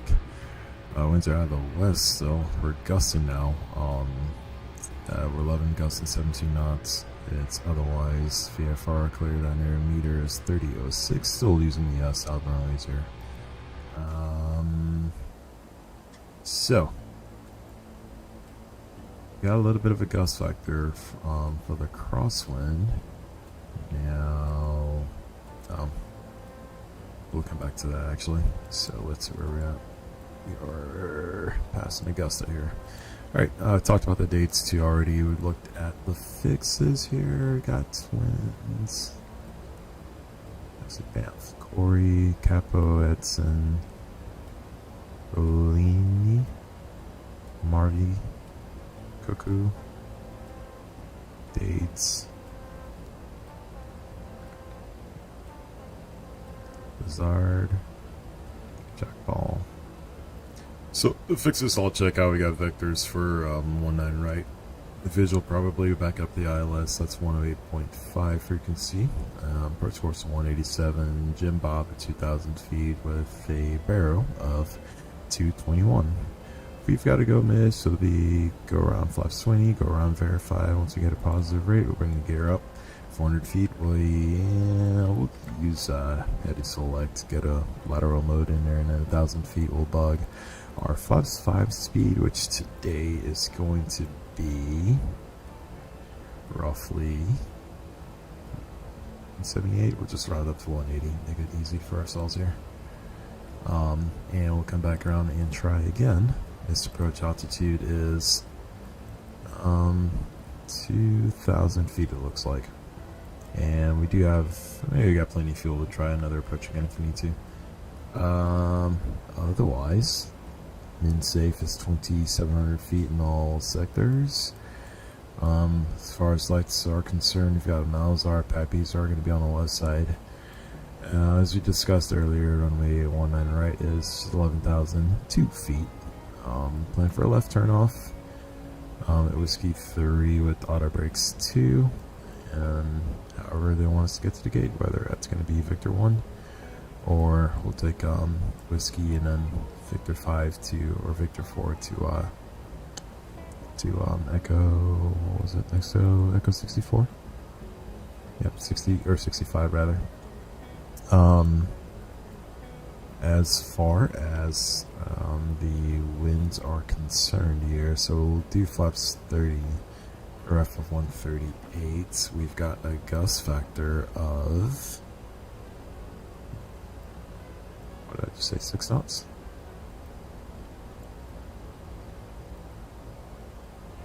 Yeah, straight gusts of 16 or 6 knots here, so we'll just add 6 to our final ref speed of 138, so what's that going to be, 144? Just bug this here for my ref for Captain Soul. So that'll be our final approach speed, and we do in a roll aircraft like to brief some of the threats that come along with flying at 300. It's a little bit longer. The speed limit from flaps 25 to 30 is pretty, or flaps 30 is 168, so we've got to wait till 158 at least to bring the flaps to 30, and it's a little bit hard to slow the aircraft down to anything below flaps 15, I'll say. And that's realistically it.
think we'll go ahead and turn my radar off here.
Alrighty, that top of D is coming up pretty soon here. I'm going to go ahead and set an altitude of, let's do 29 for now. Something tells me I probably got an automatic message here in a little bit telling me that I need to start a descent anyway. And it looks like we do have Tampa approach online today on 19.9. Let's go ahead and set that done. And I'm thinking I will go ahead and start down here because Jackson likes to do that prematurely. Alright, 290.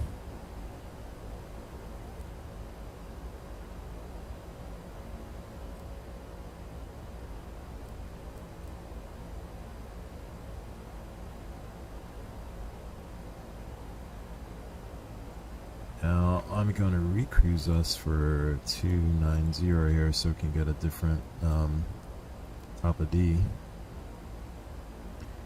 And at the same time now, if I wanted to, I can go ahead and go back to VNAV, and it should just maintain this descent rate here at about 11 or 1,000 feet per minute. Let's see what happens.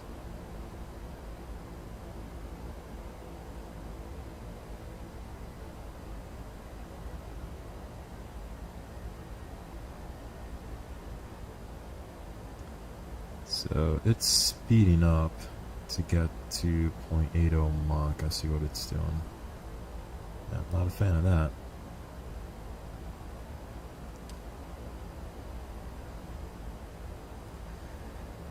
Yep. Folks in the back will definitely feel that in your ears, but yeah, it is what it is. Well, since we started our way down, we'll go ahead and turn the seatbelt sign on here and just leave them on for the remainder of the flight.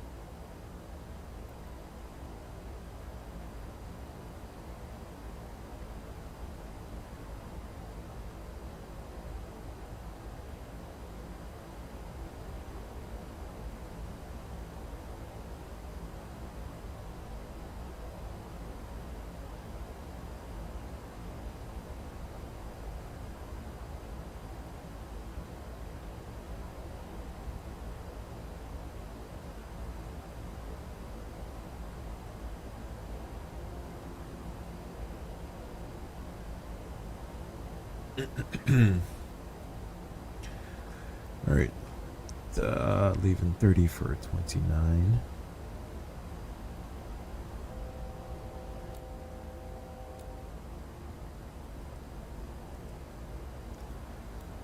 Speed, VNAV path.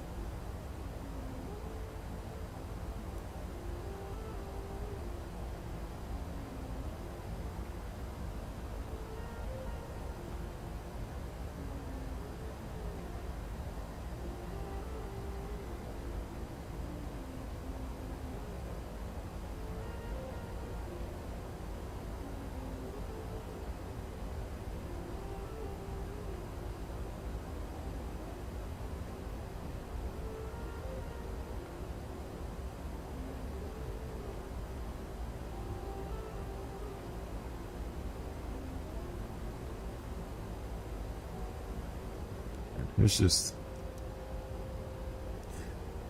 This is not...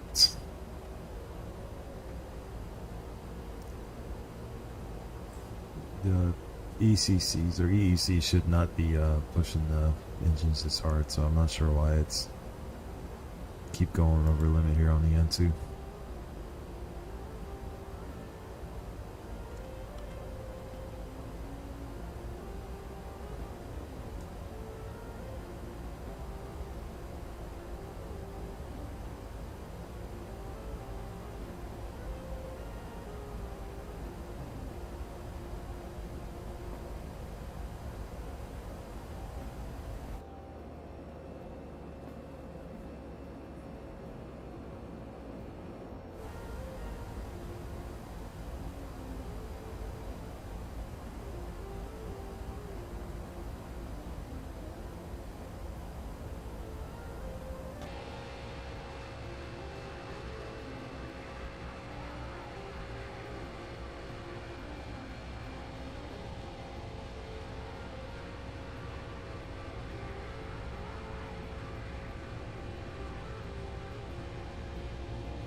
So you got some thunderstorms out here. Alright, let's see. I'm looking at roughly 40 miles out from the top of D. Let's continue our descent down here to flight level 2. Let's say 200. 200 set. We'll do some vertical speed. -5 for now.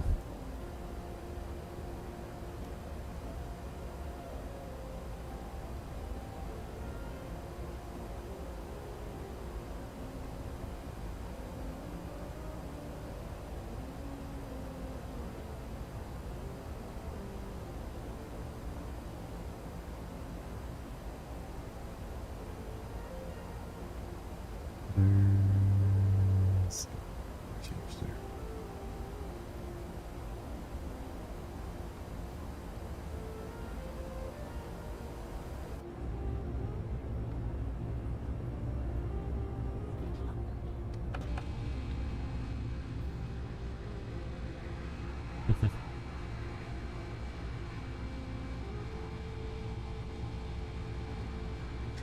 A little bit on the blocky side, but I mean, I'll take any representation of thunderstorms, I guess.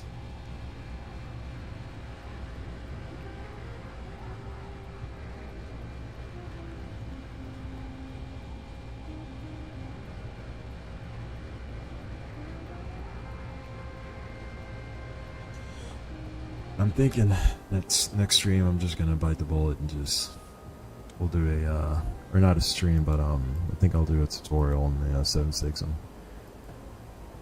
I think I've been avoiding it for too long. Alrighty, let's see. We're inside of 40 now for our top of D. Now increase this to 1,000 feet per minute. And since we've transitioned now to knots, I don't think we've got a limit. No, I don't think I saw one here. I'll just do 3. Yeah, we're already at 310. We'll do 310. I think I might have to update this in the box as well to 310. It's going to recalculate our top of D, and I did that way too fast for this airplane, but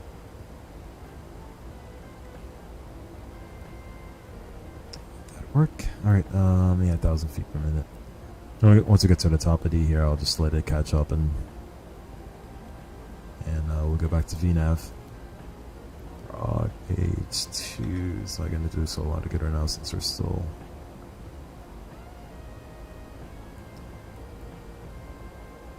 Technically, I haven't started a descent. So the computer thinks anyway.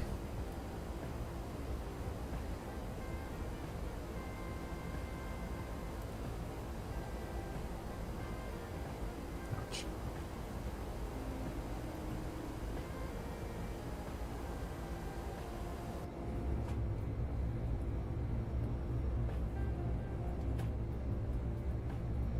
Let's see, do we have any cells on radar actually here on the west side of Jacksonville? Let's see, windy.com.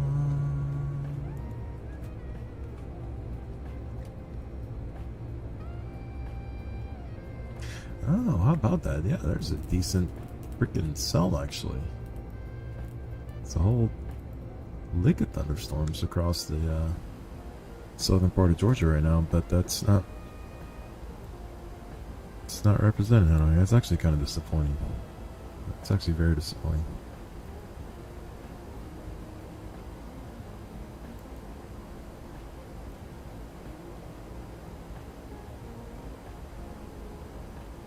Yeah, I mean it's 1824 right now. All the way.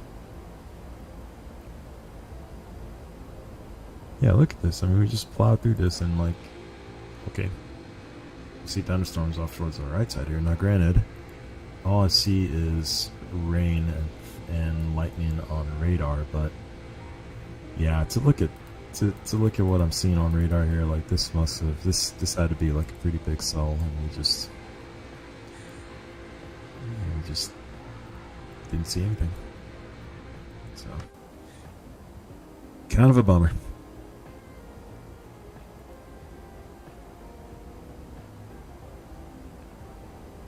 Alrighty, top of D's right up ahead here. I'm gonna go ahead and set the bottom of 6 at Dates or at Jackball. Let's just do that. 6,000 feet at Jackball. 6 here.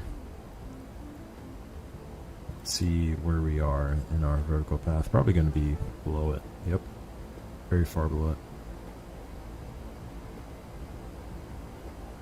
But let's say we did get the descend via, I would set the altimeter setting, which is 3007, I think I read. 3006. 3006 here, captain side, and on my side as well.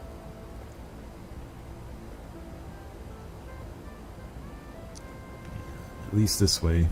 So I'm just going to leave it in vertical speed because I know if I go to VNAV, it's actually probably going to either level off or actually try to climb to catch up and intercept this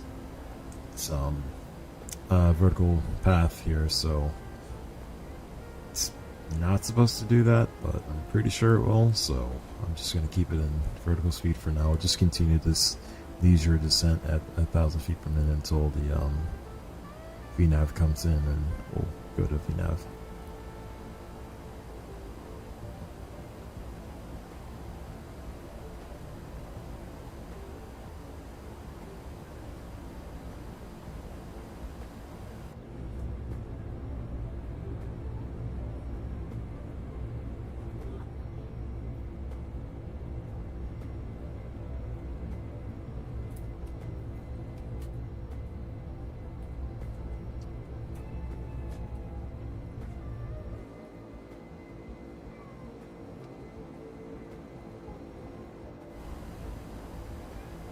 Going down to my neck of the woods here. Let's see what we can see.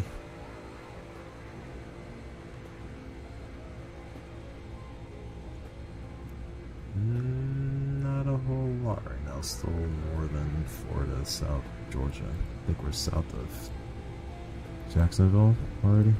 Yeah. Not a whole lot here between Jacksonville and Gainesville. Not Block, but Ocala, rather. It's not a whole lot up here.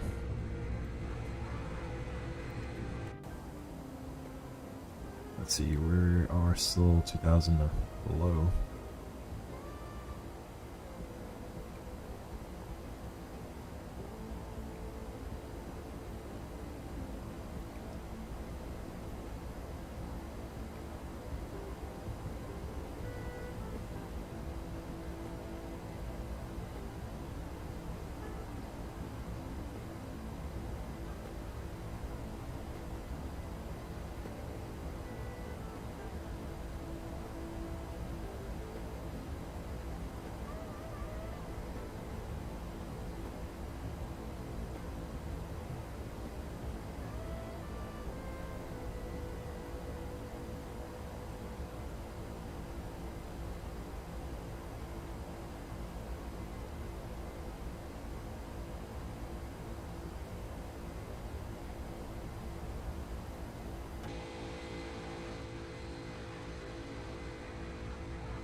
Alrighty, here comes the football.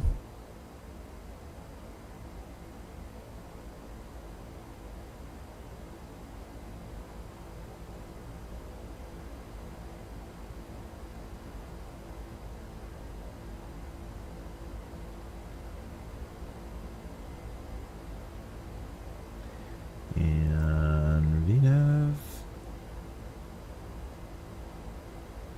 on the path. And down she goes.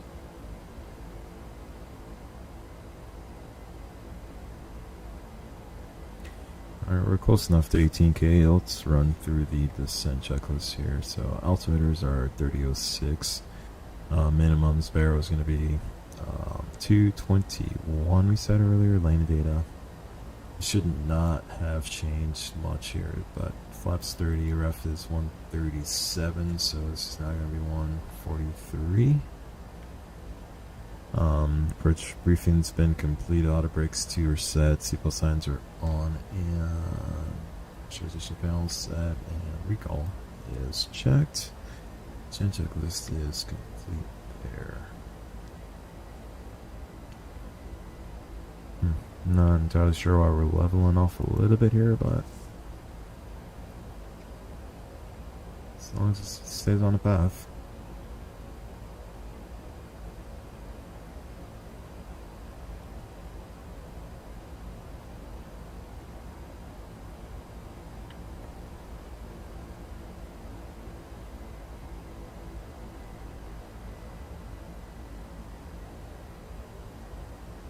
Should we get pretty close to, maybe not.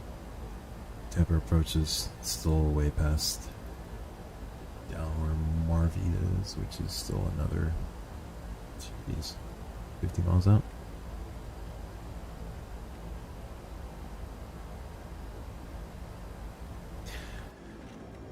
Ugh, this has been one of those descents. Just takes forever.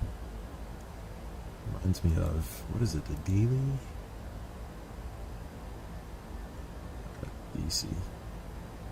DL3, DLE. Come in from Delaware.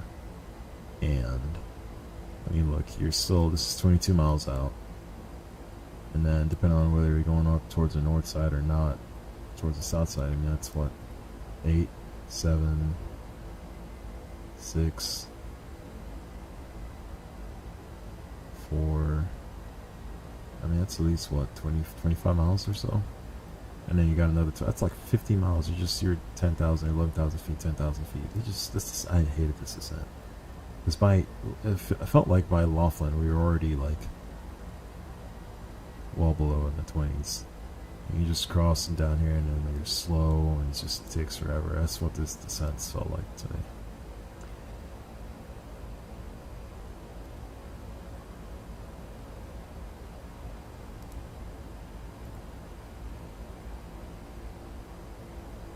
Here's Ocala.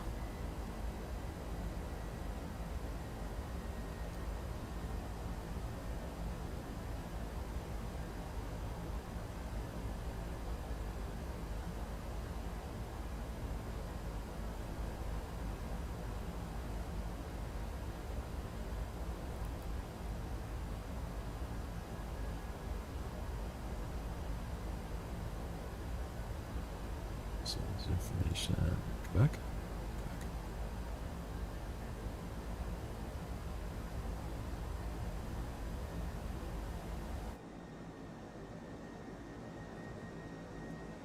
You're getting bounced around a little bit down here.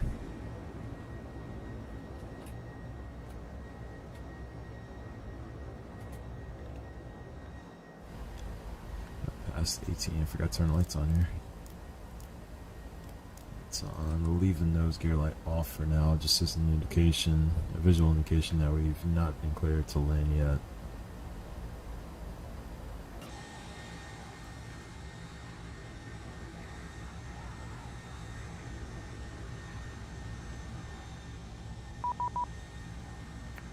Yeah, I know. Oh, this is auto ATC. After let's see. Jacksonville Center advises cross Olean at and maintain 13,250 knots, altimeter 3006. Alright. You heard the guys. 13.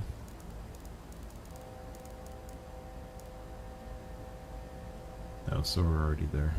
Just level off 13. 250 knots, 250 knots at 13.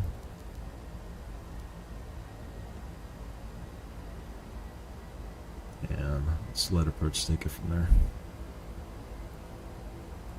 Now, ooh, this is sort of a nice little, call it exercise. So, when this aircraft is descending, if you can descend at 500 feet per minute, you're going to lose 10 knots for every nautical mile you go. So, and that's kind of the profile that the VNAV follows. If it needs to slow down, it'll arrest its descent from whatever it's descending at to 500 feet per minute, and you'll see the airspeed start to slow down. And generally, it does a pretty good job. It keeps its it'll start its descent like it'll give itself like a mile and a half nautical or 1.5 nautical mile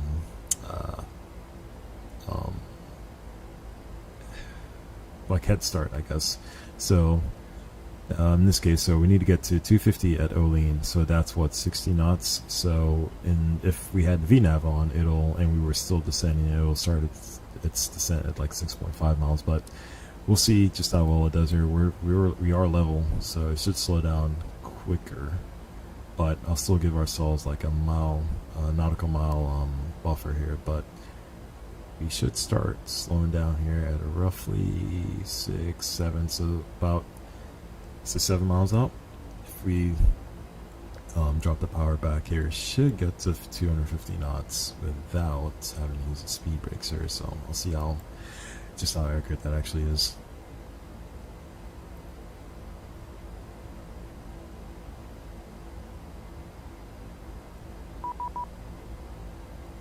And that might not even matter because Port Charles Media had to contact them now. It's approved. And 1440, have a great afternoon. Approach Delta 1243, we're level 13,000 with Quebec. 1243, Tampa approach, hello, ident.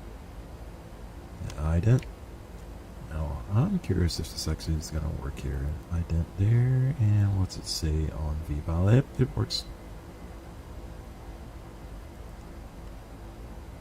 Call 1243, you're at a contact. Position as reported out to indicate 12,900 Tampa runway information Delta, current tempo altimeter 3006. Expect ILS runway, correction, expect visual runway 19 right. 3006 on meter and 19 right, Delta 1243. Nice. 1233 Kilo, you're at a contact. Turn left heading 150. 150, position go. Well, none of what I said matters now because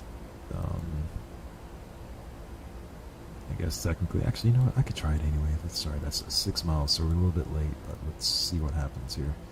Alright, on idle.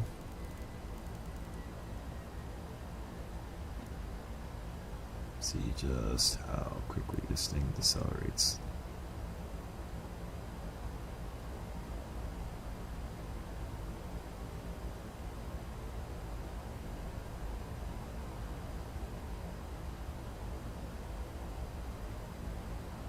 So it looks like we're a nautical mile fast right now.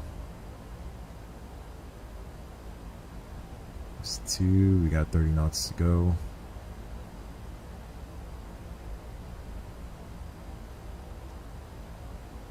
There's 1, 20 to go. Here is lean. So it looked like it would have worked out well if I would have started at slowing down at about 7 miles out. But no matter.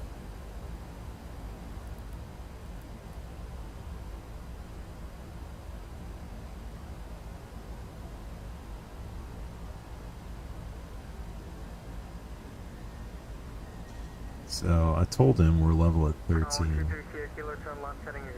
And he hasn't given us further. He was just kind of confirm where we were and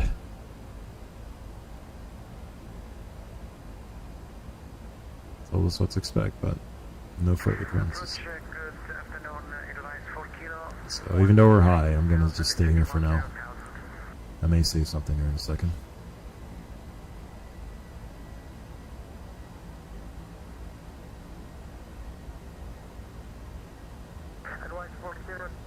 Reset transponder score 5357. 5357, middle line 4 kilo.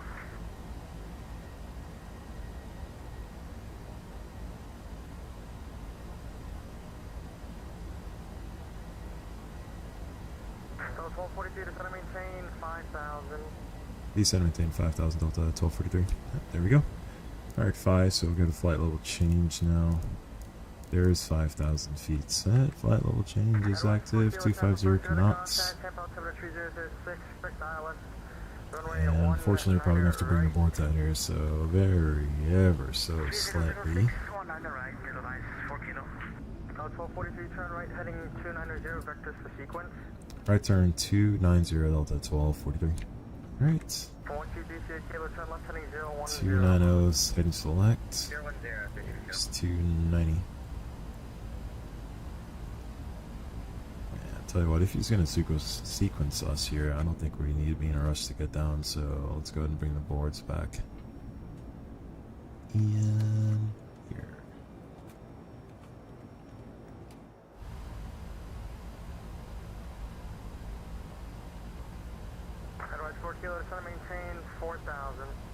Let's go ahead and extend this center line as well too, since we're way out here in the boondocks. And let's give ourselves a little reference here. So 187 is the inbound course. I like that. We'll execute. So now I've got our extended course here, and kind of gives us an idea too of how high we are. So actually, I'm going to bring the boards back out. He actually might be vectoring because I'm a little bit on the high side and I had to think about it. Let's see where we 10,000 feet. Let's go ahead and get our frequency set here and run the approach checklist. Flight nav instruments are verified, and altimeters are 3006. Approach check is complete. Cross Tabby, out and maintain 2000. A little on high side still. Tabby and maintain A little bit more. 2000 for 332.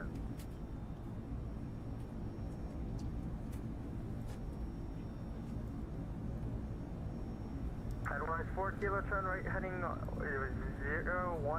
vector sequence. Right to 010 lies 4 kilo. There you go, it's looking better.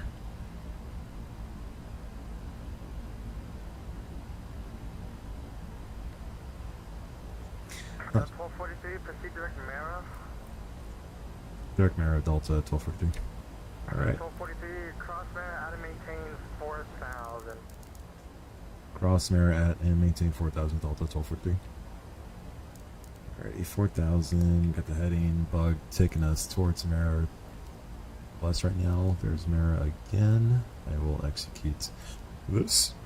Excuse me. And we'll go to LNAV. LNAV is active. 1230 kilo, climb maintain 4000. 32 kilo, you want us to try and maintain 4000 and keep the cross at Tabby? Okay, affirmative. You still got about 50 or so miles, and I need you above my final box. Oh, yeah, sorry about that. We're going up 32 kilo. I'm going to recenter this. Come on, buddy.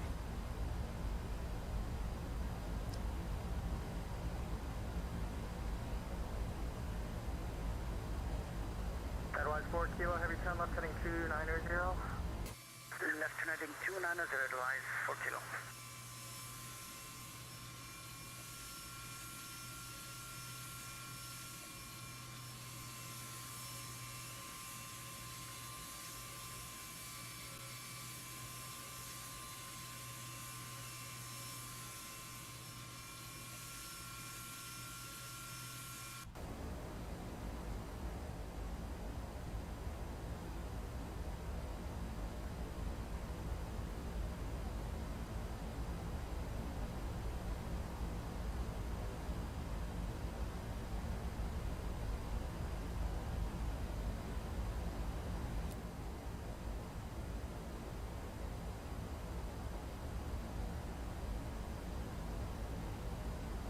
Delta 43 at Mara, cleared off, approach runway, cleared visual approach, runway 19er right.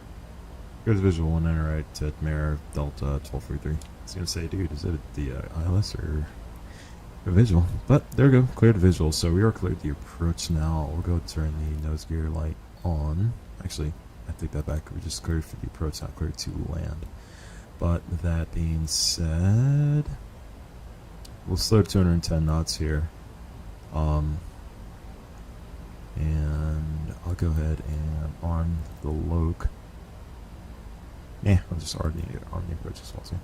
Headwise 4 kilo, heavy proceed direct Mara, Mike Echo Romeo Romeo Alpha.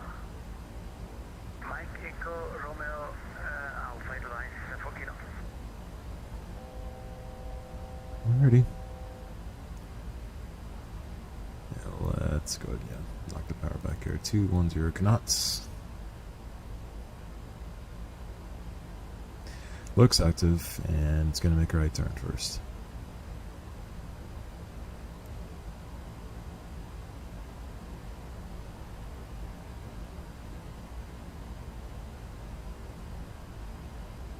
Okie doke, we're 5 knots below our max speed for flaps 1, so flaps 1.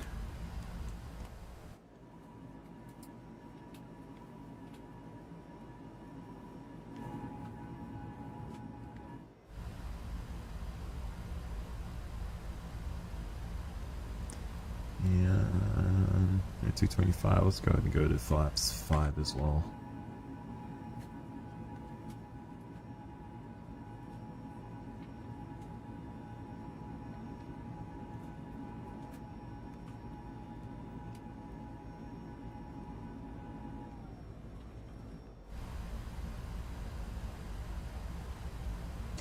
Now, I hate picking on flight factor here, but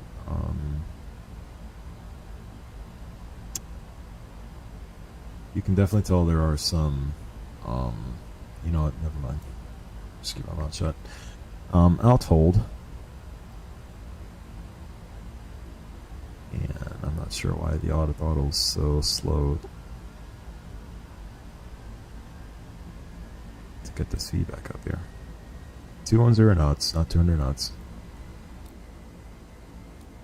Glide slope is active here, and I'll tell you what's in the power back.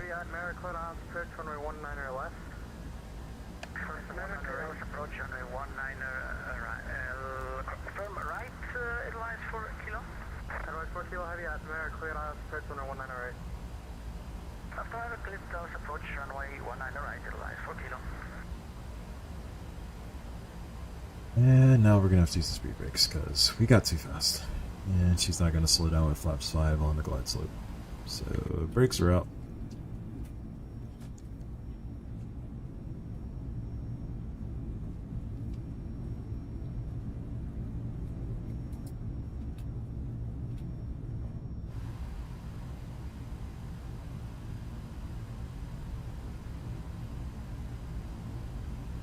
Let's see. 215 knots, coming up to 205. Let's go ahead and go to flaps 15.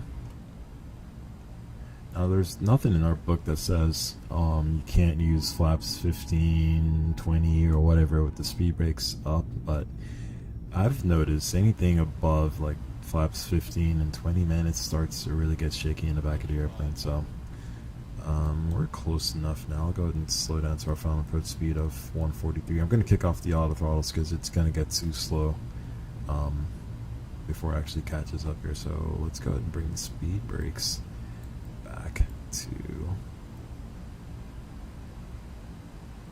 See if I can... 1243, the wind 27 job, 11 gust 17, runway 19 right, clear to land.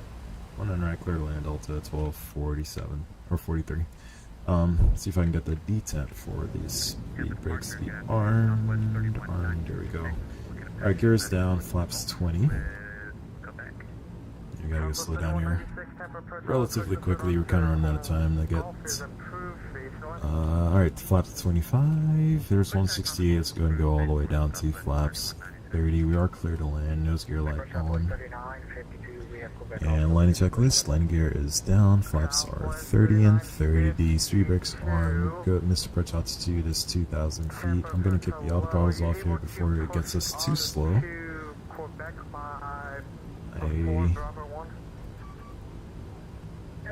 Not sure why my key wasn't working there, but no matter. Throttles are mine. Still get slowed up here. A lot of like none of my keys are working here. Let's go and disconnect this guy if I can. Do the hard way. Autopilot's off. Autopilot's off.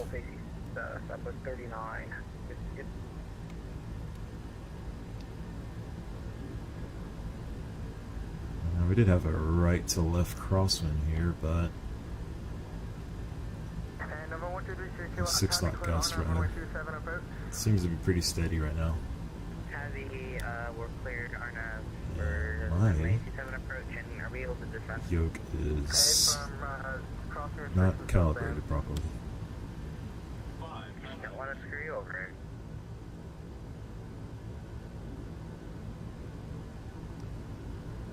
Which happens way often than I would like, but doing fine so far.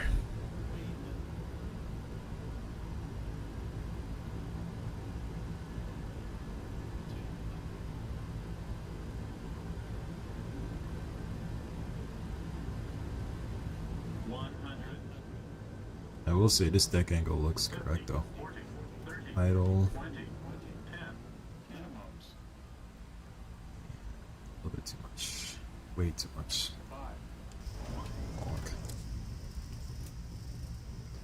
Speed brakes up. 2 reverse. Let's get a whole bunch of reverse in here.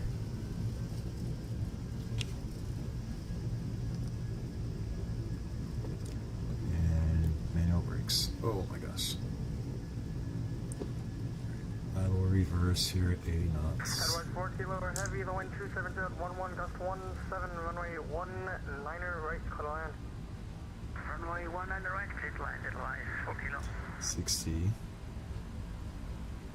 Still the reversers here. We'll come to a crawl and get off the runway.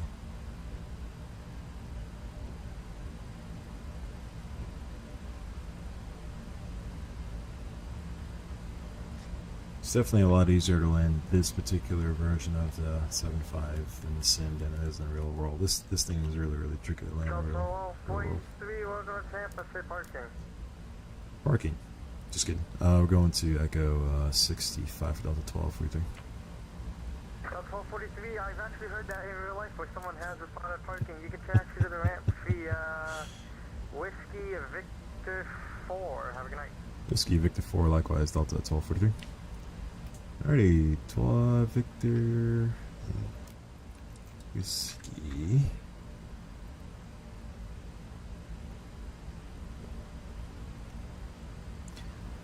Whiskey, rather, Victor 4. Alright, simple enough. And after the landing checklist, we are going to zero out that frequency, go back to out on the transponder. Our trim's gonna go up to 4 degrees, which is like the default setting. Nice. Turn flight directors off. Any ice and AP can come on. And I think the radar's off. Yep. After landing checklist is complete. APU hopefully is working. Let's go to on. No issues? Alright, we're good there. Yeah, as I was saying, this aircraft is just, for as long as it is, it gets really tricky to land because anything above auto brakes 3, even sometimes auto brakes 2, sometimes it gets really grabby. And if you touch down on the mains, like I have before, really gently, like you grease it on, and like to the point where you don't know that your mains have touched, and you're not anticipating the nose coming down, it will come down hard. So I like to say I've had both my best landing and my worst landing all in the same landing at the same time on this aircraft before, because just because of that.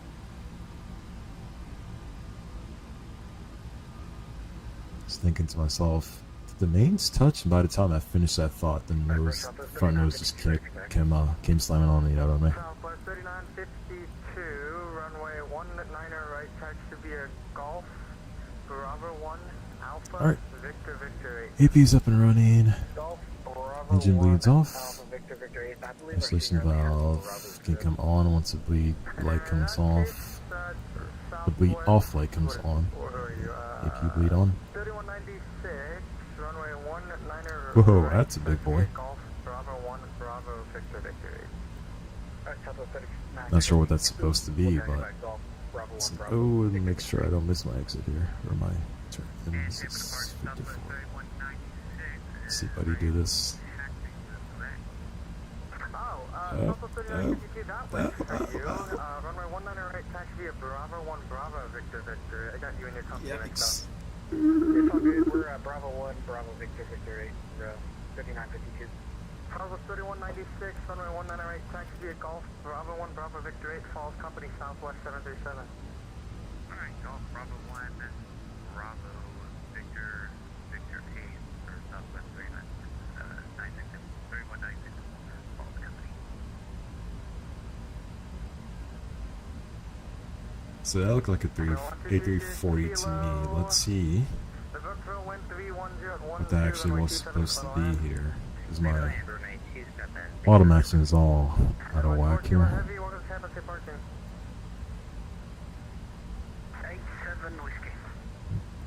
Let's see, I'm on here right now. Alright, let's worry about getting to the gate here really quickly.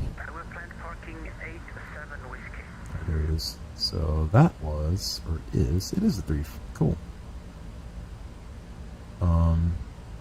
Data-wise, I don't know what EDW, what airline that's supposed to be here, but Anyway, let's go ahead and get into our gate here. Echo Kilo Heavy, 65. taxi to the ramp via Whiskey 4 Let's just Victor, see Victor 65. I don't 3 know if it's Victor where we're supposed to. Whiskey 4, Victor, Victor, Victor, Yankee, Edelweiss. No, it is Edelweiss. Advice 4 Kilo Heavy, let's make it this way. We'll taxi to the For ramp some via reason, it's Whiskey an 4 Olympic Juliet, Juliet Airbus 2. to me. Whiskey 4, Juliet, Juliet 2, Edelweiss, 4 kilo. Right, you can go away. Alright, we'll get parked real quick here. I'll take a look at my 2 replays and go grill some steaks. Alrighty. Parking brake is set. Maybe not. Gotta get off the brakes apparently. Brake checks up. And I think we'll just leave everything as is right now. We'll log offline. Disconnect there. And let's take a look at this landing.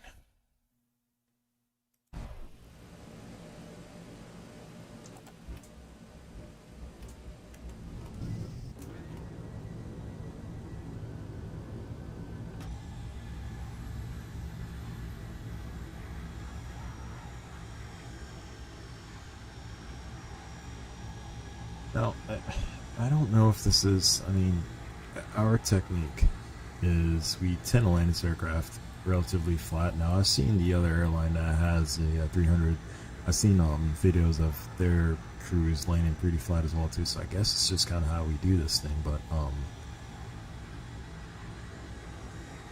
like I said, yeah, floated way too much there, but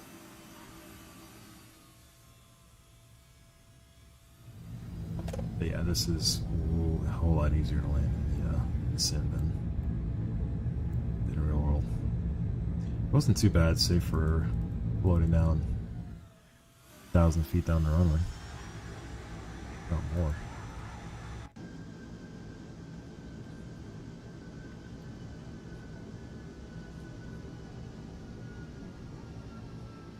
Yeah, it's pulled back way too hard there. Aircraft's like, alright, you wanna fly? Let's fly. Dude. And brakes up. The sounds aren't bad.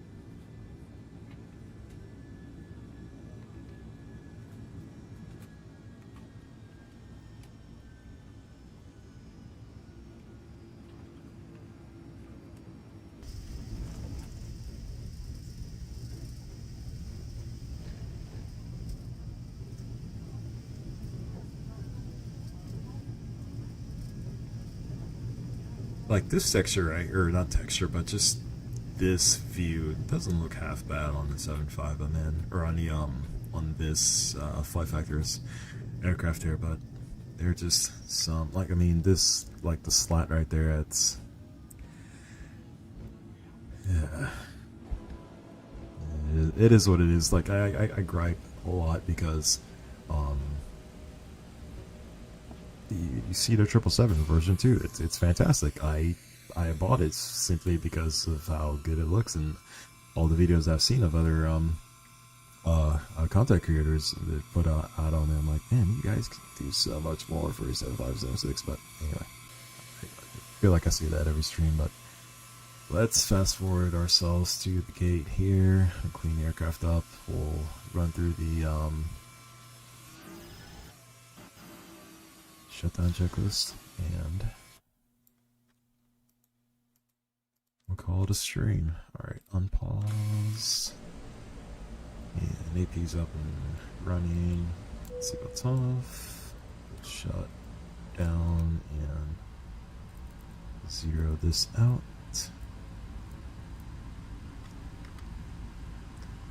Turn it off first. zeros all around. Good lord. Thank you. And the captain's going to do the reverse on the hydraulic panel here. So left to right. Pumps off. Seatbelts off. Once they deem fit that the engines are off, they're going to turn the beacons off, and I think that's it. Shutdown checklist, parking brake is set, hydraulic panel set, fuel pump switches are off, seatbelt signs off, engine ANIS is off, fuel control switches are cut off, transponders standing by, right anti-collision light is off, shutdown checklist is complete. I think I saw the jetway coming up, which is pretty cool. Alright guys, I know the analytics don't really show that I had a lot of people watching this here, but it's definitely my fault for how just infrequent I stream here, but I'm trying to do better. I know I will for sure be streaming a lot more once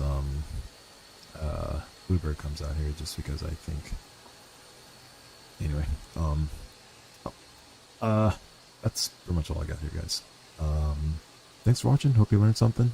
Hit like, subscribe if you like. I'll catch you guys